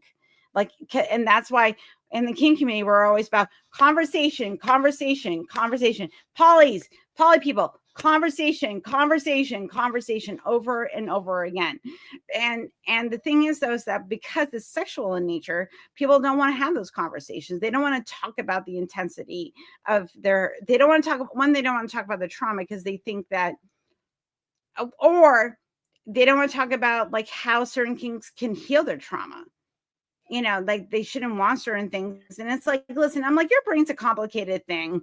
If this is going to help you heal your trauma, like the person that you're like that it wants to engage in that should be there to want to support it. If they're not, hi, Bree, my girlfriend's here. Hi, baby. Anyway, so like I'm gonna, like, sorry, distracted. Um, but if you're going to engage in any sort of like kink sort of thing, is that you're going to have the conversation with somebody first and be like, I'm not okay with this. I'm not okay with that. Like that's the kind of conversation you have before you walk down that road. And you're And I will constantly checking say, in the whole time, even in consent, non-consent, constantly checking in. Yeah, especially for consensual non-consent, which can, get a little bit out of line if you don't know what you're doing, because some people use this as a way to heal their trauma. They have to be even more careful on how to put it in place. And if you're gonna go and do it with somebody that you just met for the first time in person, even though you may have had some conversations with this person before, but you haven't had this conversation face to face, like get their actual feel for the whole situation, um put out the words and all the safeguards and all the aftercare needs, like let the person know what you need after, then you're going to traumatize yourself even worse. Right. That's what's gonna happen. And now you're gonna have all the trauma that you already had, plus the trauma that you caused yourself, plus the trauma that you caused other people. So okay, Well, so there and was I think actually, that's yeah, something that's another conversation we need to start having in this community about like what. Sorry, I was just reading. I was just reading Bree's comment. Hi, baby. Anyway, sorry. what did she say? Oh, Anyway, like she's I so was like, funny. Bree, It's like, shut up. Anyway, so what I was going to say was about like if you're going to engage in any of this activity, you have to kind of be like I was luckily. I should not say second. Stop it. yeah, yeah, Stop it. Sorry. I had a point. I had a point. My point was is that like if you're going to engage in any sort of like it isn't just sexual activity, like you and somebody are gonna bang, like there should be a conversation about like what is okay and what's not okay. Like if you're like listen, like maybe you don't like a doggy style. Like you should say like I don't really like to have sex that way. Like that is a simple thing. Like people have certain limits. You should right. be able to Just voice try a those. different one. Yeah, Yeah, like let's try a different one, or like, well, or if you're like someone that really likes it, doggy style, but your partner doesn't, like, well, what's a negotiation we could have that we could, like, I could, like whatever that looks you know, yeah, like what could I do to help you enjoy it more? Like that's a conversation that you have. And like as like when I was a high school student, I had one of my sex educators say, like, if you're going to doing adult things, then you need to have a conversation about adult things. exactly, And exactly. it's something that I carried through into adulthood, that even still at 48 years old, I'm still having adult conversations about adult things, because when Good. I'm in any sort of relationship, that we're having that conversation about like what's okay and what's not okay. Even like I've been with my partner for 20 years. We still have the same conversation. What is okay, what's not okay. Yeah. Because Well, even because though people this was change. okay before, may not be okay now, right? Yeah. Yeah. See? Yeah, exactly. Like people Husband chair. change over time. Like in 20 years, I'm sure things have, tastes and interests have changed. Yeah. So Well, and well, also too, like it can be like, no, I don't want that. yeah, I changed yeah. mine. Well, Okay, so like, there was a but like, and I think question. that is that still sexy to go through a catalog of things to do and not be do beforehand. That's yeah. Never romance. Okay, okay. No, Jar was saying that there was a good question um from Theo, so I This was is the way. Like, listen, making this sure is we. my like consent. Consent is sexy. Consent is like reframe it. Consent is very sexy. If someone's asking me like, "Hey, what do you want?"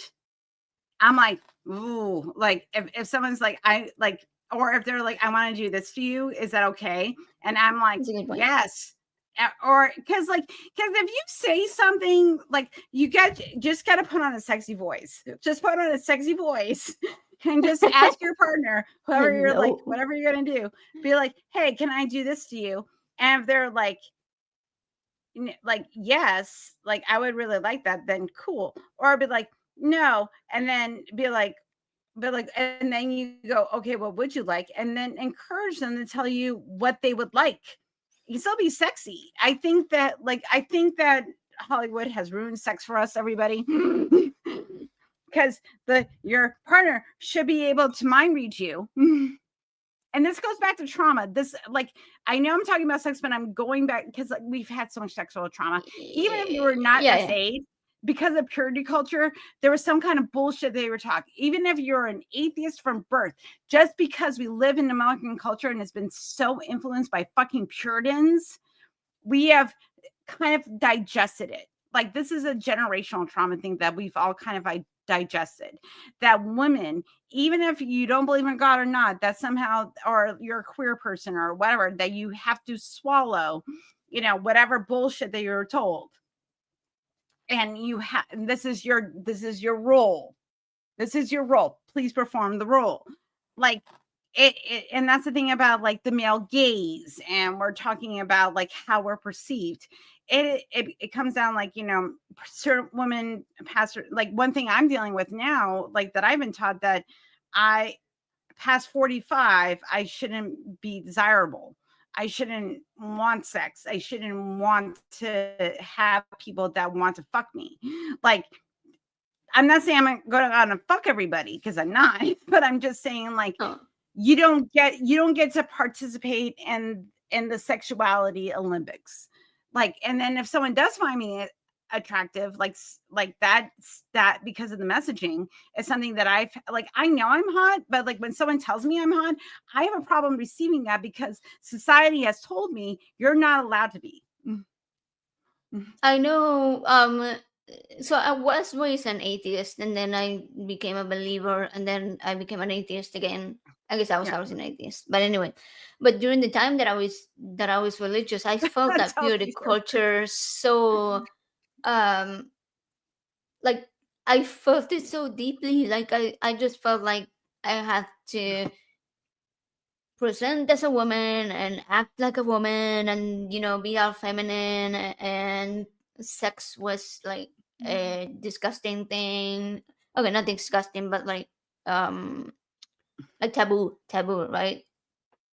So it's when I left religion, with through having conversations with people like yourself and other members of the community, I was like, oh, holy crap! I'm watching Galinda Jordan, and seeing how she changed herself and how she found herself, and it's like, wow, like, I didn't even realize how deeply it affects the way that you feel about yourself. Even like I told you earlier, right? Like, we went out and I was dressed up, and we ended up going out to take pictures because I felt so hot, confident. so hot, by the way. So fucking hot. And it's hard for me to feel that way a lot. Yeah, but I like what you were saying, right? Like, even as we age, we should still be able to feel sexy or desired, or like, okay, I'm not a highly sexual person at all. Um, when it happens, I'm happy. I'm pretty pleased with it. It's just like my brain is so ADHD that it's always somewhere else and not thinking about that. But I feel so bad for all of the women that are still following that beauty culture and that are not feeling themselves, feeling their confidence that they can have.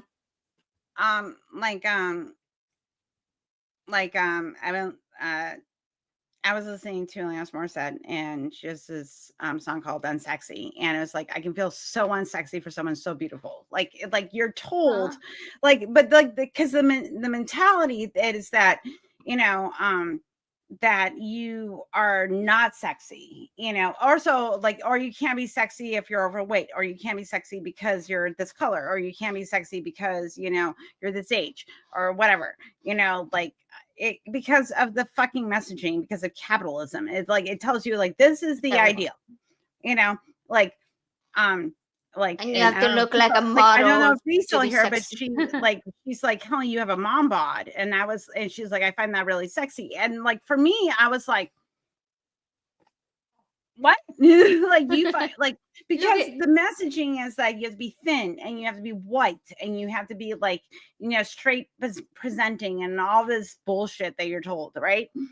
When someone like tells you that you're hot and wants you for you, it's kind of like it's like this bullshit that you're told. There's like so much bullshit that we're told about like our bodies, and it's a trauma.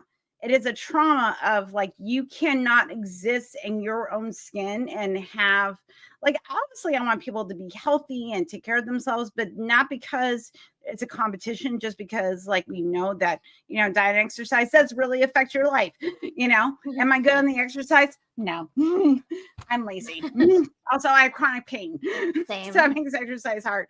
But but for someone to say like they find you sexy, like one, it's like, oh, that's awesome. Like, thank you. Like, that's affirming. But like also too, but there's this idea that this is the Just ideal doubt. person. Like, like yeah, the doubt, the thing that's because you've been told, because this is one thing that like purity culture loves and religion loves, especially like with TikTok influencers and stuff like with trad wives and all that bullshit, is like this is the ideal woman.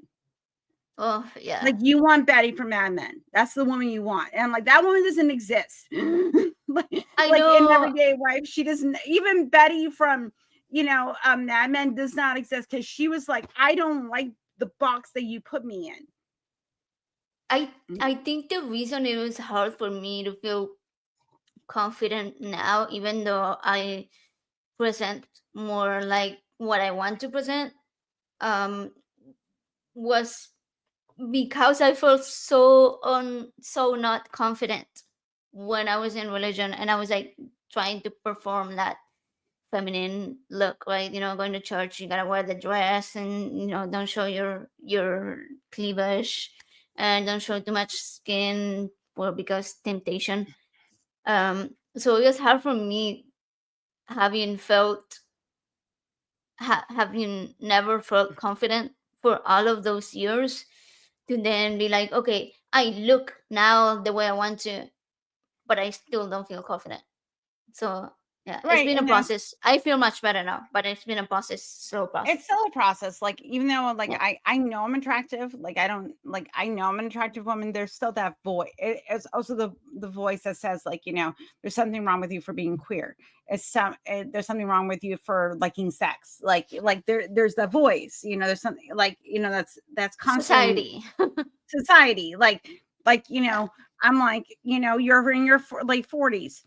You Or shouldn't, like, you're this going through one. perimenopause, you shouldn't want to like, still want to be sexual. Like there's some like you should just like become like an old maid, because like there's so much focus. Also, this is traumatizing to people on the other side.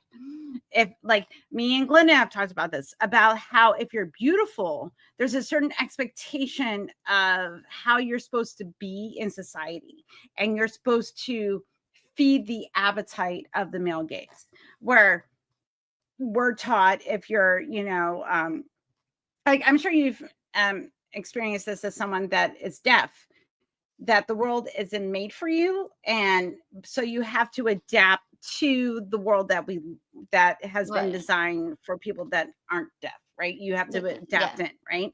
And you talked about this as a trauma, because and now that you found your voice, like certain people in your life don't like that, because they liked you submissive, they liked you not having a voice, and also for you to be the person that is taken care of, rather than the person that is going to take care.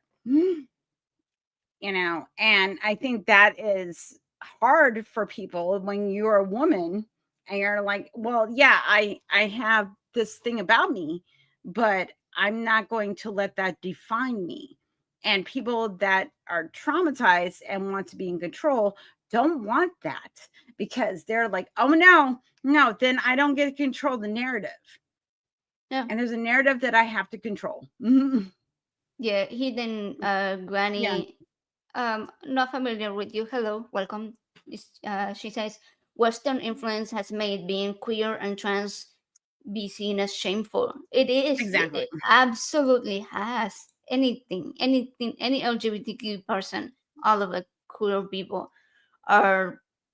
seen as shameful. I mean, it started with the gays, right? Like, and now any man that barely seems feminine, I don't know, that likes to have their hair nice or whatever, right? Or wear nail Like, polish. cooking with metrosexual. They're gay. Are you gay? How dare you be gay? As if it was a bad thing. Honestly, some of the coolest men that we both know are bisexual, and I don't feel Listen, Pedro very. Pedro Pascal is queer, Oh, right, and yeah, yeah, he floods my basement all the time. I'm like, hello, loves his sister is trans, and he yeah, speaks out against like all the prejudice, and I'm just like, yeah. yeah, And yeah. then I all mean, the straight men, are all the straight like guys that have not evolved are like, why are women into him? And I'm like, there's reasons.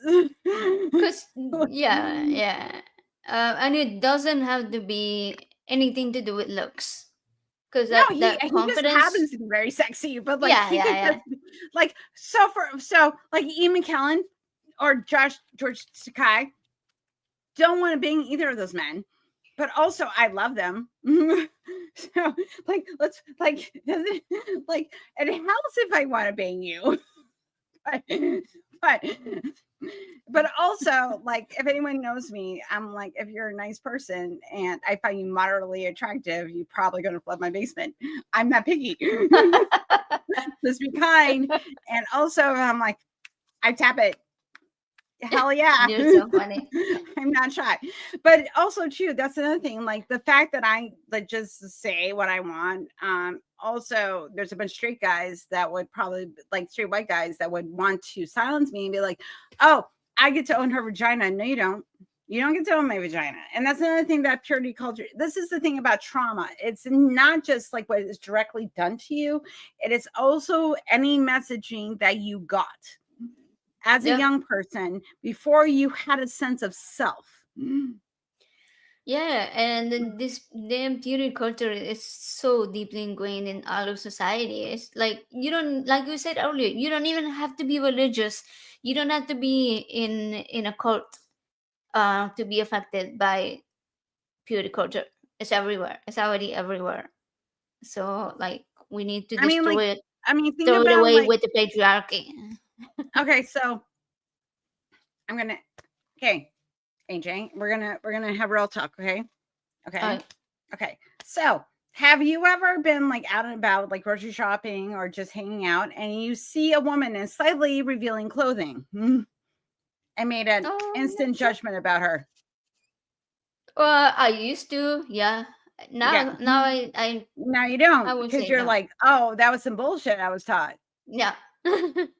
Right, right. That's the thing. If you're looking at or you're looking at, what you think is a straight man and they, do something that is typically feminine and you put them in a default category or like that, this is the thing that we've been taught by society that like men behave this way, women behave this way, these are the rules, sluts behave this way, blah blah blah, whatever that is. It's like no, it's just like that, those aren't the rules. Like it's like the people that go, it's like people that go up to women that are, just hanging out on the beach and they happen to be in a bathing suit and then they judge them for like Yeah. showing too much skin. I'm like, we're on the fucking beach, man. It's a beach.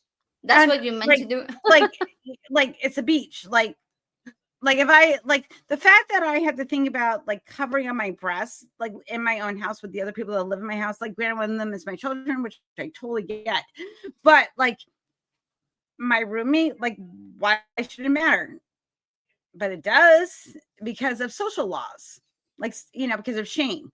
Eli and I have talked a lot about shame, about the shame that their like skin equates arousal, and arousal it leads to sex, but it doesn't. You can be aroused, but it doesn't have. You don't actually have to like. It doesn't have to lead to a sexual activity. But the fact Right, that you're right. even thinking about it is Yeah. another thing that Yeah. you've been traumatized to understand that this is wrong. Right, when and it could and just be a thought.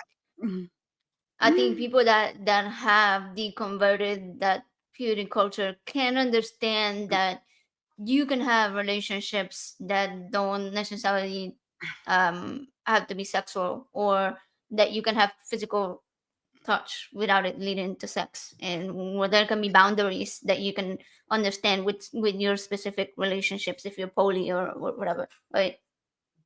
uh But well, the thing is though, like I'm polyamorous, but I don't want to sleep with everybody. Like I can be sexually right. attracted to you, but but like unless you're like we've had a conversation, you're like really into it. Like no, like I can be sexually attracted to someone and still not expect it. And Yeah, because I think that we've been taught by society that if even if you're sexually attracted to each other, that's like, the whole Harry Met Sally thing, like women and men can't be friends. I'm like, why? Why can't we be friends? Like, well, there's right. always going to be sex involved. Okay, so let's say we fuck and we just remain friends. Can we do that? Yeah, Or we don't fuck, or we just go, hey, we're sexually attracted to each other. Cool. You just admit that you're sexually attracted to each other and then you move on with your life.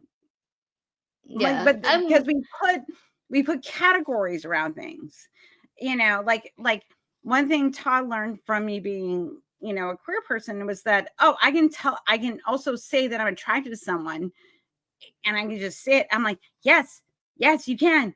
Because as long as you're not cheating on me, yeah, like, and yeah. I'm There, poly, like I don't have a problem with him sleeping with other people as long as we have a conversation about it. Just don't do it behind my back. Because, right. but Yeah, some people, exactly. and that's why, like, I don't have, like, Rules. everybody has to decide what is good for them within their relationships, kink or Yeah, non-kink. exactly. Like I've realized that, again, I said I'm not a highly sexual person, and one partner is more than enough for me. So, but like I can find people good looking, but to me, it doesn't feel like a sexual attraction. I'm like I think you're very good looking, right? But I'm not like thinking, oh, I want to go and have sex with her or something. It's just Right. like I can like admire your beauty, and I would much rather have like this kind of conversation with you, everybody just like knows talk. everybody knows their level. Everybody knows, like, Right? everybody, Yeah. like, I can be like, hey, you're hot. Like, I see, like, there are several people that were friends up in our community that I would bang. But like in like the fantasy part of my brain, like, have Yeah. I had sexual fantasies about you? Yes, I have.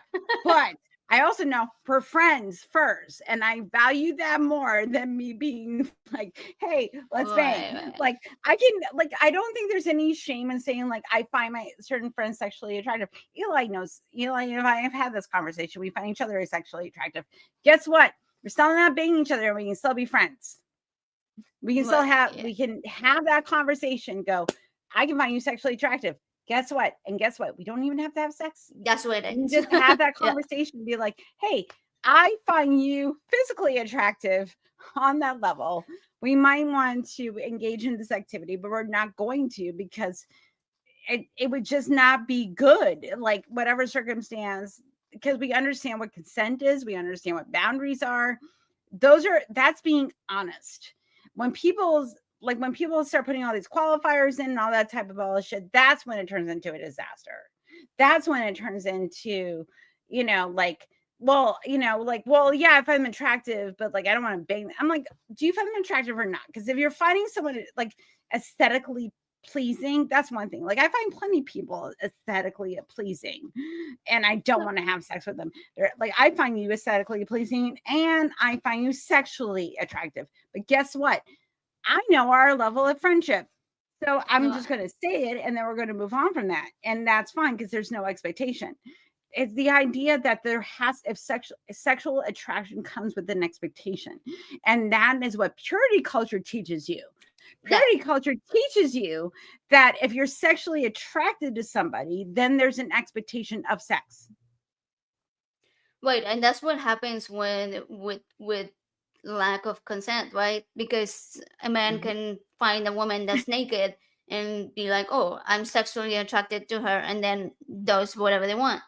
And yeah, that's not how it works. Because like you have to be the one to put the self control out there. Don't expect the woman that is exposed to be the one to Right.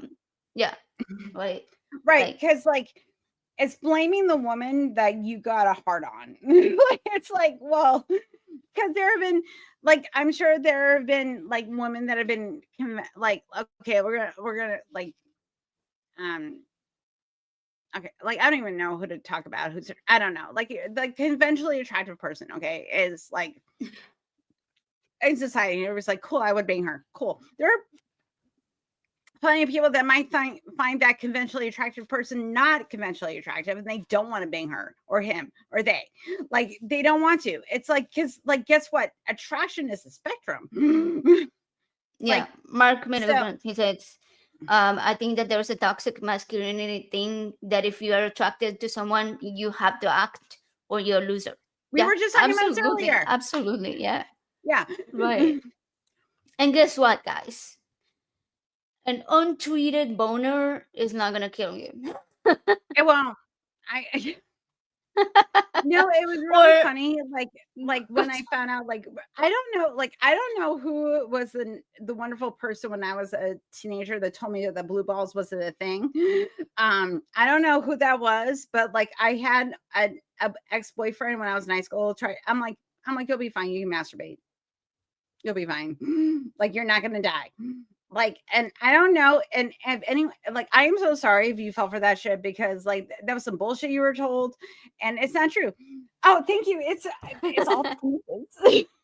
excuse me. It's all penis shirts. All penises. That's why I'm a queer unicorn. All the penis.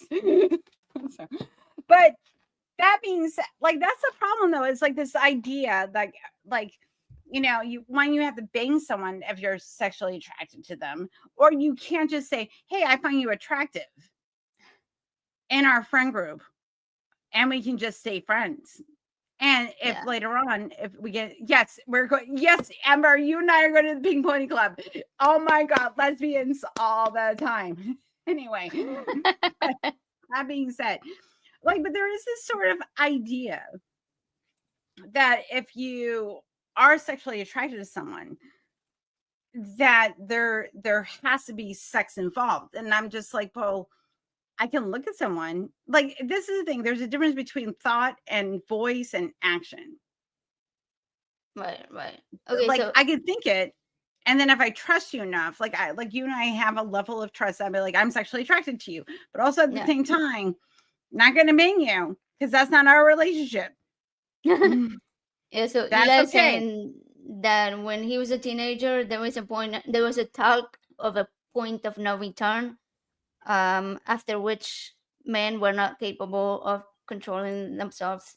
Oh But my God, Mark. what you can do is go Yeah. to the bathroom and control yourself.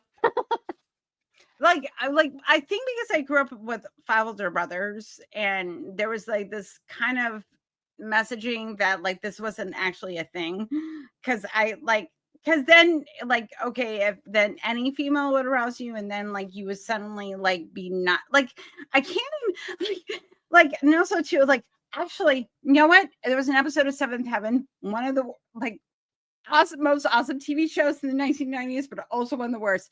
But one of the messaging was like, the purity. This is from a TV show that was all about Christianity.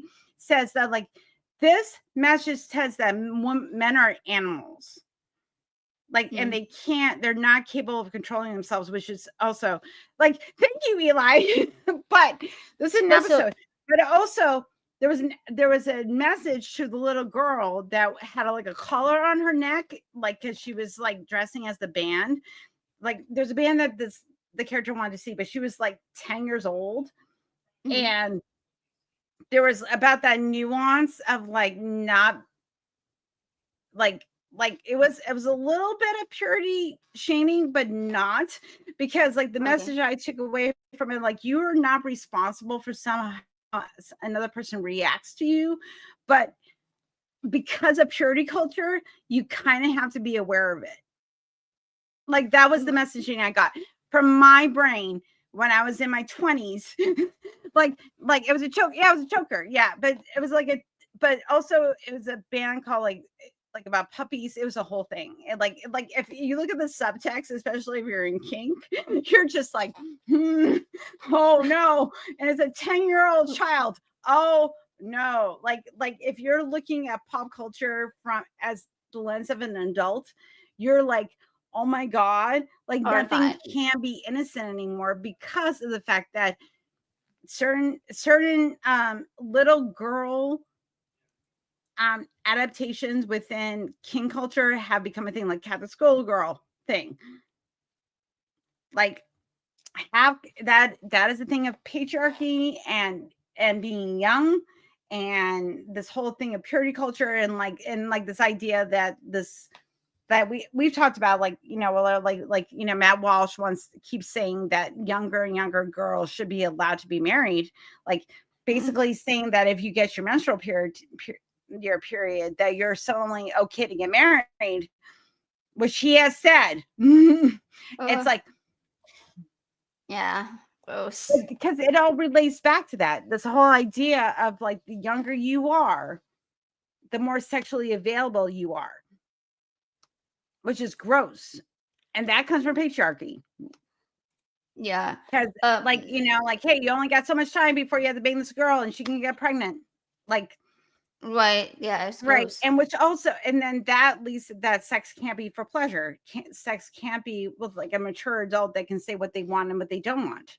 Like, and also helping younger generations be able to negotiate those conversations. Like that comes from purity culture. That comes from trauma. That comes from people saying you like your sexuality is not your own. It is owned by somebody else. And also for people that know how to manipulate that. Yeah. But it's crazy because this comes from a time where women were property of men, right? At first, Right. you were the property of your father.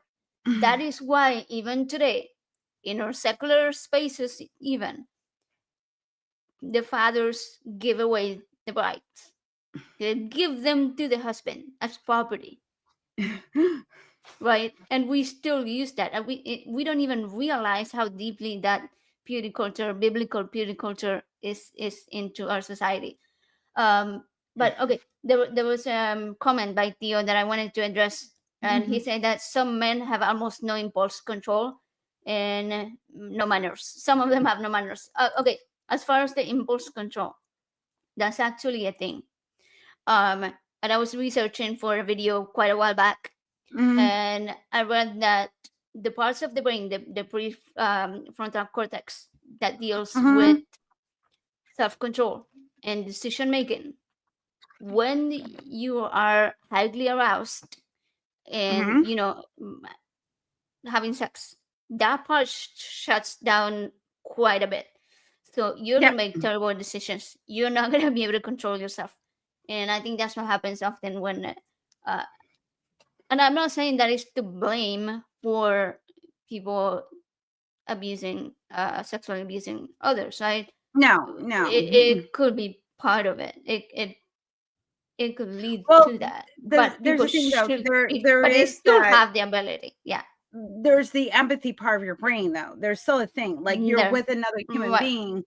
Like there, like, yes, there can be like I've been in those moments where I'm not really thinking, but I am still like I can read micro expressions. Like if someone's not, I'm like, hey, do you like this? Like Perceive if because they're in that has pain. nothing to do with like your impulse. It has to do with like in the moment that you're looking at someone, and like if you're well versed and like just being with other people, that you're just like, hey, is this okay? Like, you know, like I'm about to do this to you. Do you want me to? Like you, and you're looking for confirmation. If you proceed and that person's giving a clear indication that I don't like this, that we know the difference. You should We know the difference. still, Like we know that, like even in our drunk, like, you know, even if you're a man and you are like, hey, she's into it. If you have any self-awareness, you'll go, she's making that face. and you'll go, hey, do you want me to do this to you? Because she may not have the verbal aptitude to say, like, I don't want that. But if you have, even, it's like, listen, I've been plenty stoned and I've been with plenty of people that have been stoned and drunk and on different substances. The part of their brain will still pipe up and go, is this okay? So we do want, and then if you are so intoxicated that you cannot have any self-control, then that's a problem, because then you're crossing into somebody else's bound, and then yes, it is assault, because you've hit that line, because we've all said, like, for example, when Roseanne Barr did a racism and she blamed it on Ambien. Oh yeah, I remember that. Nobody said, like, you get a pass because you were taking Ambien. We were all like, no, you did a racism, Roseanne. It's the same thing. It's like, if you're in the moment and the racism just came out. the racism, like, okay, then you don't really, like, no matter what medication you're on, like, your personality doesn't change. Like, I've had these conversations with therapists and things like that. Like, there's a part of your brain that is well developed enough that when you have empathy and sympathy for other people, like, it will manifest. Because this is why you don't get people that are, like, totally drunk all the time, have sex, and they're, like, essaying, like, people, like, all the time. That it doesn't happen. You don't get people that are like, oh, I got drunk and I had sex with a 14-year-old. Like, no, it's like, like, we know the line, because we know that people have to be personally responsible to a certain point. Right, like, because there are plenty of people, like, for example, that, like, do bath salts and don't eat people's faces off. Like, everybody knows the line. Right, yeah, like, yeah, of course, like, if that part of the brain that deals with decision making and self-control isn't working 100%, doesn't mean that it's completely shut off. Right. And also, it doesn't mean that all the other parts are shut down either, right? The insula, which deals with disgust. If you see somebody showing you signs that they don't like what you're doing, then you're gonna realize it.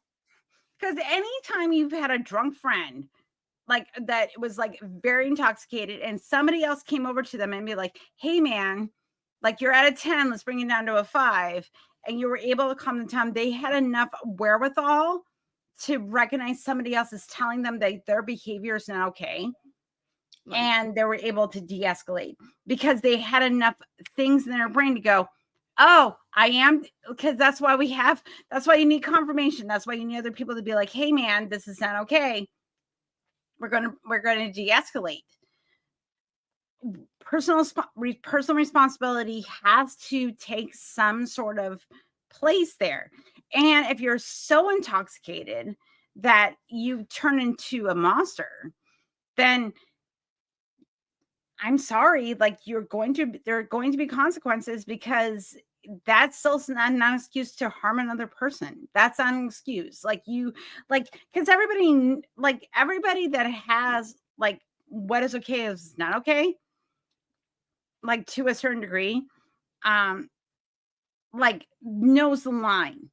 Okay. And I don't care, like, listen, I am very well versed in trauma. I am very well versed in, like, knowing, like, that trauma can manifest in really weird ways and it can cause harm. But when it causes so much harm that someone's filing a police report,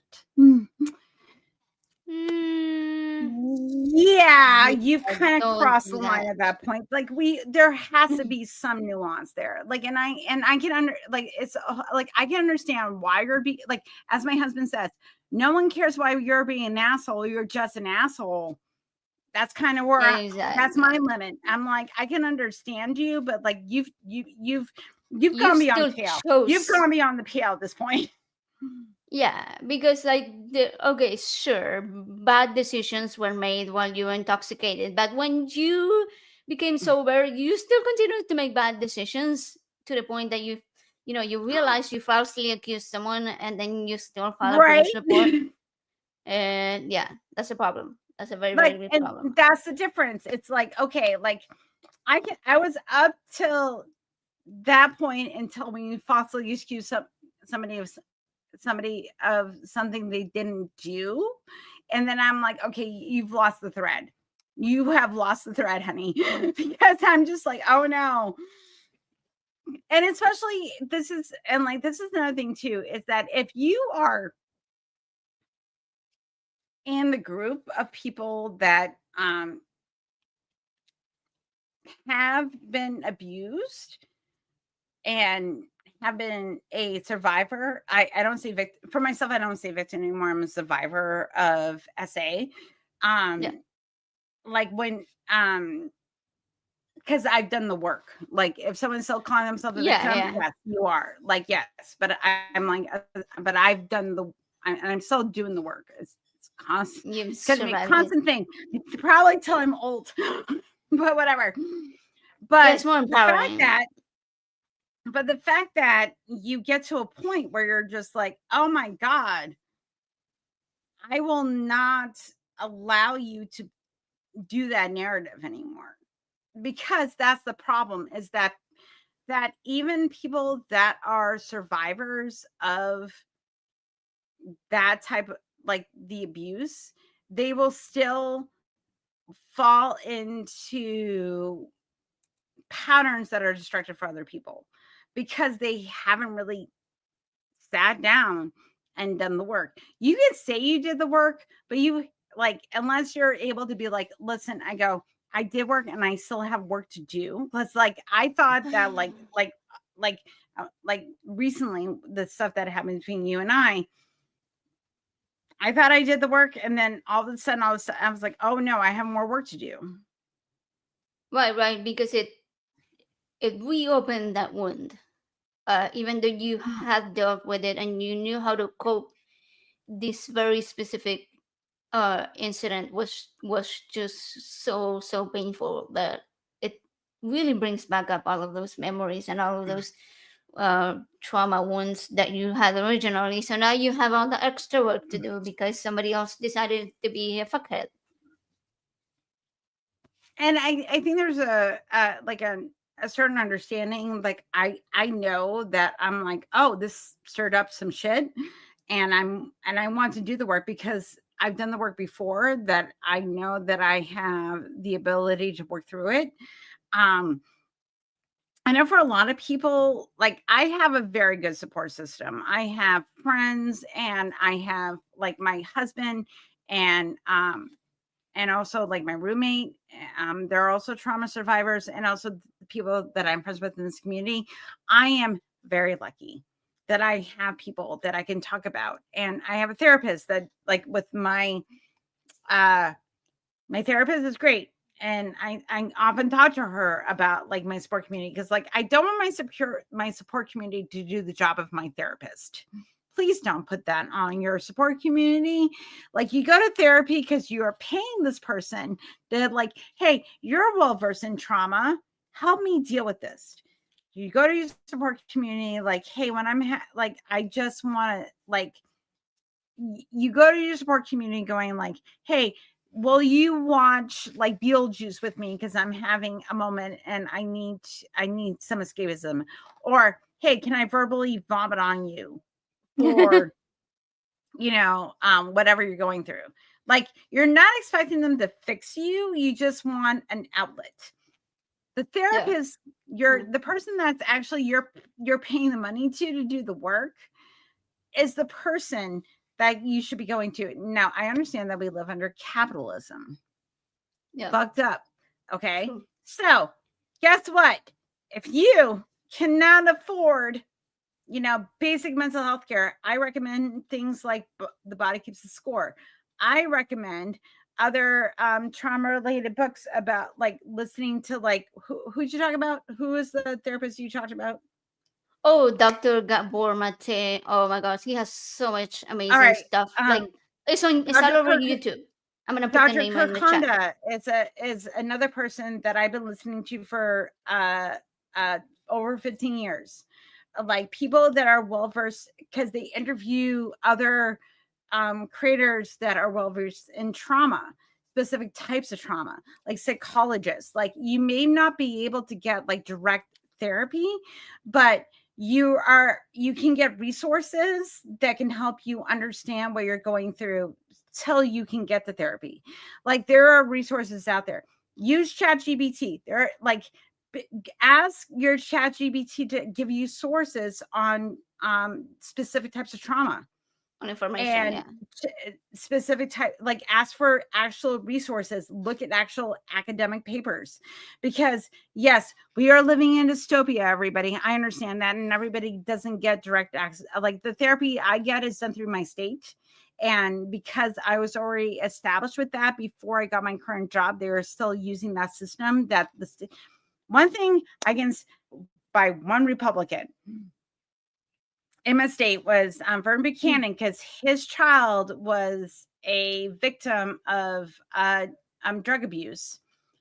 And he realized that through state funding, his child would benefit from, mental health services. And because he developed, like, again, we hate this about Republicans, but like sometimes it is about like who they know. Yeah. There are systems in place that you can get mental health care in my state. And like, even though technically my insurance would pay for it, I'm still in that system. I'm very grateful for that. I also recognize that I got in before certain situations took over. But look for resources. If you're looking for like if you can't get with a therapist, talk to a friend that is a therapist and go, what resources can I use? Yeah, Like use the community that you have, because you may not be able to get into therapy, but you can educate yourself and then get a feedback and find communities that are online that are healthy. Because like not someone that's saying like, hey, you're traumatized, let me feed into your trauma, but like, hey, how do we heal it? That's what you're looking for. And that you're not going to be judged, and someone's not sitting there going like, hey, this is the cure-all. Like, what is the rule? Like, if you recognize that you're traumatized and you need to do the work, then recognize that you're traumatized and that you need to do the work, and what work is going to work for you. Getting well versed, I'm not saying that, like I always say, like therapy is like dating. Saying when what do you need is kind of homework. You shouldn't be relying on a therapist to tell you what you need. You have to know what you need. Like you have to be have enough self-awareness to recognize what you need. I know some people don't always get that, but we're living in a situation that, guess what? We are living in a situation where only the privileged are going to get that information. So guess what? You have to do your own self-resourcing. I'm sorry. It's not fair. Yeah, it's fucked up. I want everybody to have a therapist on speed dial. I want my therapist to have a therapist on speed dial. Like, I want that for everybody. But guess what? Don't get that. So you have to self-educate, and also to be able to vet, and also, what kind of sources you're getting, and to make sure that you're actually getting good mental health advice. If someone's giving mental health advice, they better come with the fucking peer review sources. If they don't, then they don't know what the fuck they're talking about. I'm sorry. That's the world we're living in. I'm sorry. But like, I want people to, you have to help yourself at this point, because we are living in a dystopia. It's fucking sad, but it is the truth. And I really, really think that we have so many people who are traumatized and have not done the work and have not sought therapy. And I hope that they're listening and doing that. The only reason why I'm because I have a great therapist that is giving me maintenance, that I'm like, hey, do you want me to find sources for you? Do you want me to help you? Because I can lead you in the right direction to get you your help that you need. I am well versed in trauma. I am not a trauma therapist. I'm just very well versed in it, because guess what? As someone that's traumatized, I did the work. Yeah, exactly. And this quote comes to mind: traumatized people traumatize people. Right? If you don't deal with your trauma and you are traumatized, you are more likely to traumatize other people because you haven't done the work. So get to work. Get to work. I Yeah, think this is a good place to start finishing up. yeah, Unless you have any we went more. overtime. Yeah, I know, and I'm hungry, and I think I am dinner's too. probably ready. Taught me dinner. Yeah, So, yeah, I know. I haven't had dinner yet. So real quick, I'm gonna share what I have coming up. Click the wrong window, of course. Let me pull it up. I think I only have 2 shows scheduled right now, which is fine. Okay, there we go. So first one is gonna be my birthday stream, and that's November 4th. Everybody's welcome to join. It's just gonna be like a party. And then November 29th, I'm gonna have Richard Gilliver, and I'm we're gonna gonna show talk up. about I show up for your philosophy. birthday stream because I scolded you. I was like, "What? You have a birthday stream and you did not I invite know. me?" I was like, oh, I don't know. I just invite everybody. Yeah. So that's gonna be fun. And then also, before we go, my husband's been working really hard on this. Me too. Me too. I've been working hard too. So we made a website, Oh, and so this is a website that we used to have, and we kind of rebranded it and brought it back up to life. And it is for we're selling shit. We're selling shirts with my logo on it, there's merch. and Get some merch, guys. like pictures that he's taken. He took this photo, like little science shirts. Let me see, pull this one up. Okay, it's not pulling up. It says think responsibly. Oh, The I love that. frogs, That's the great. Portland frogs, Listen, frogs against listen. hate. I don't like frogs, and the fact that the frogs have become the the Oh, symbol I'm of the sorry. resistance. It's fucking with my brain. I know, and we have so many of those really fun. So yeah, the website's ready, everybody. Because last time I advertised it, it wasn't ready for the sales. Now it's ready. It's open. Buy whatever.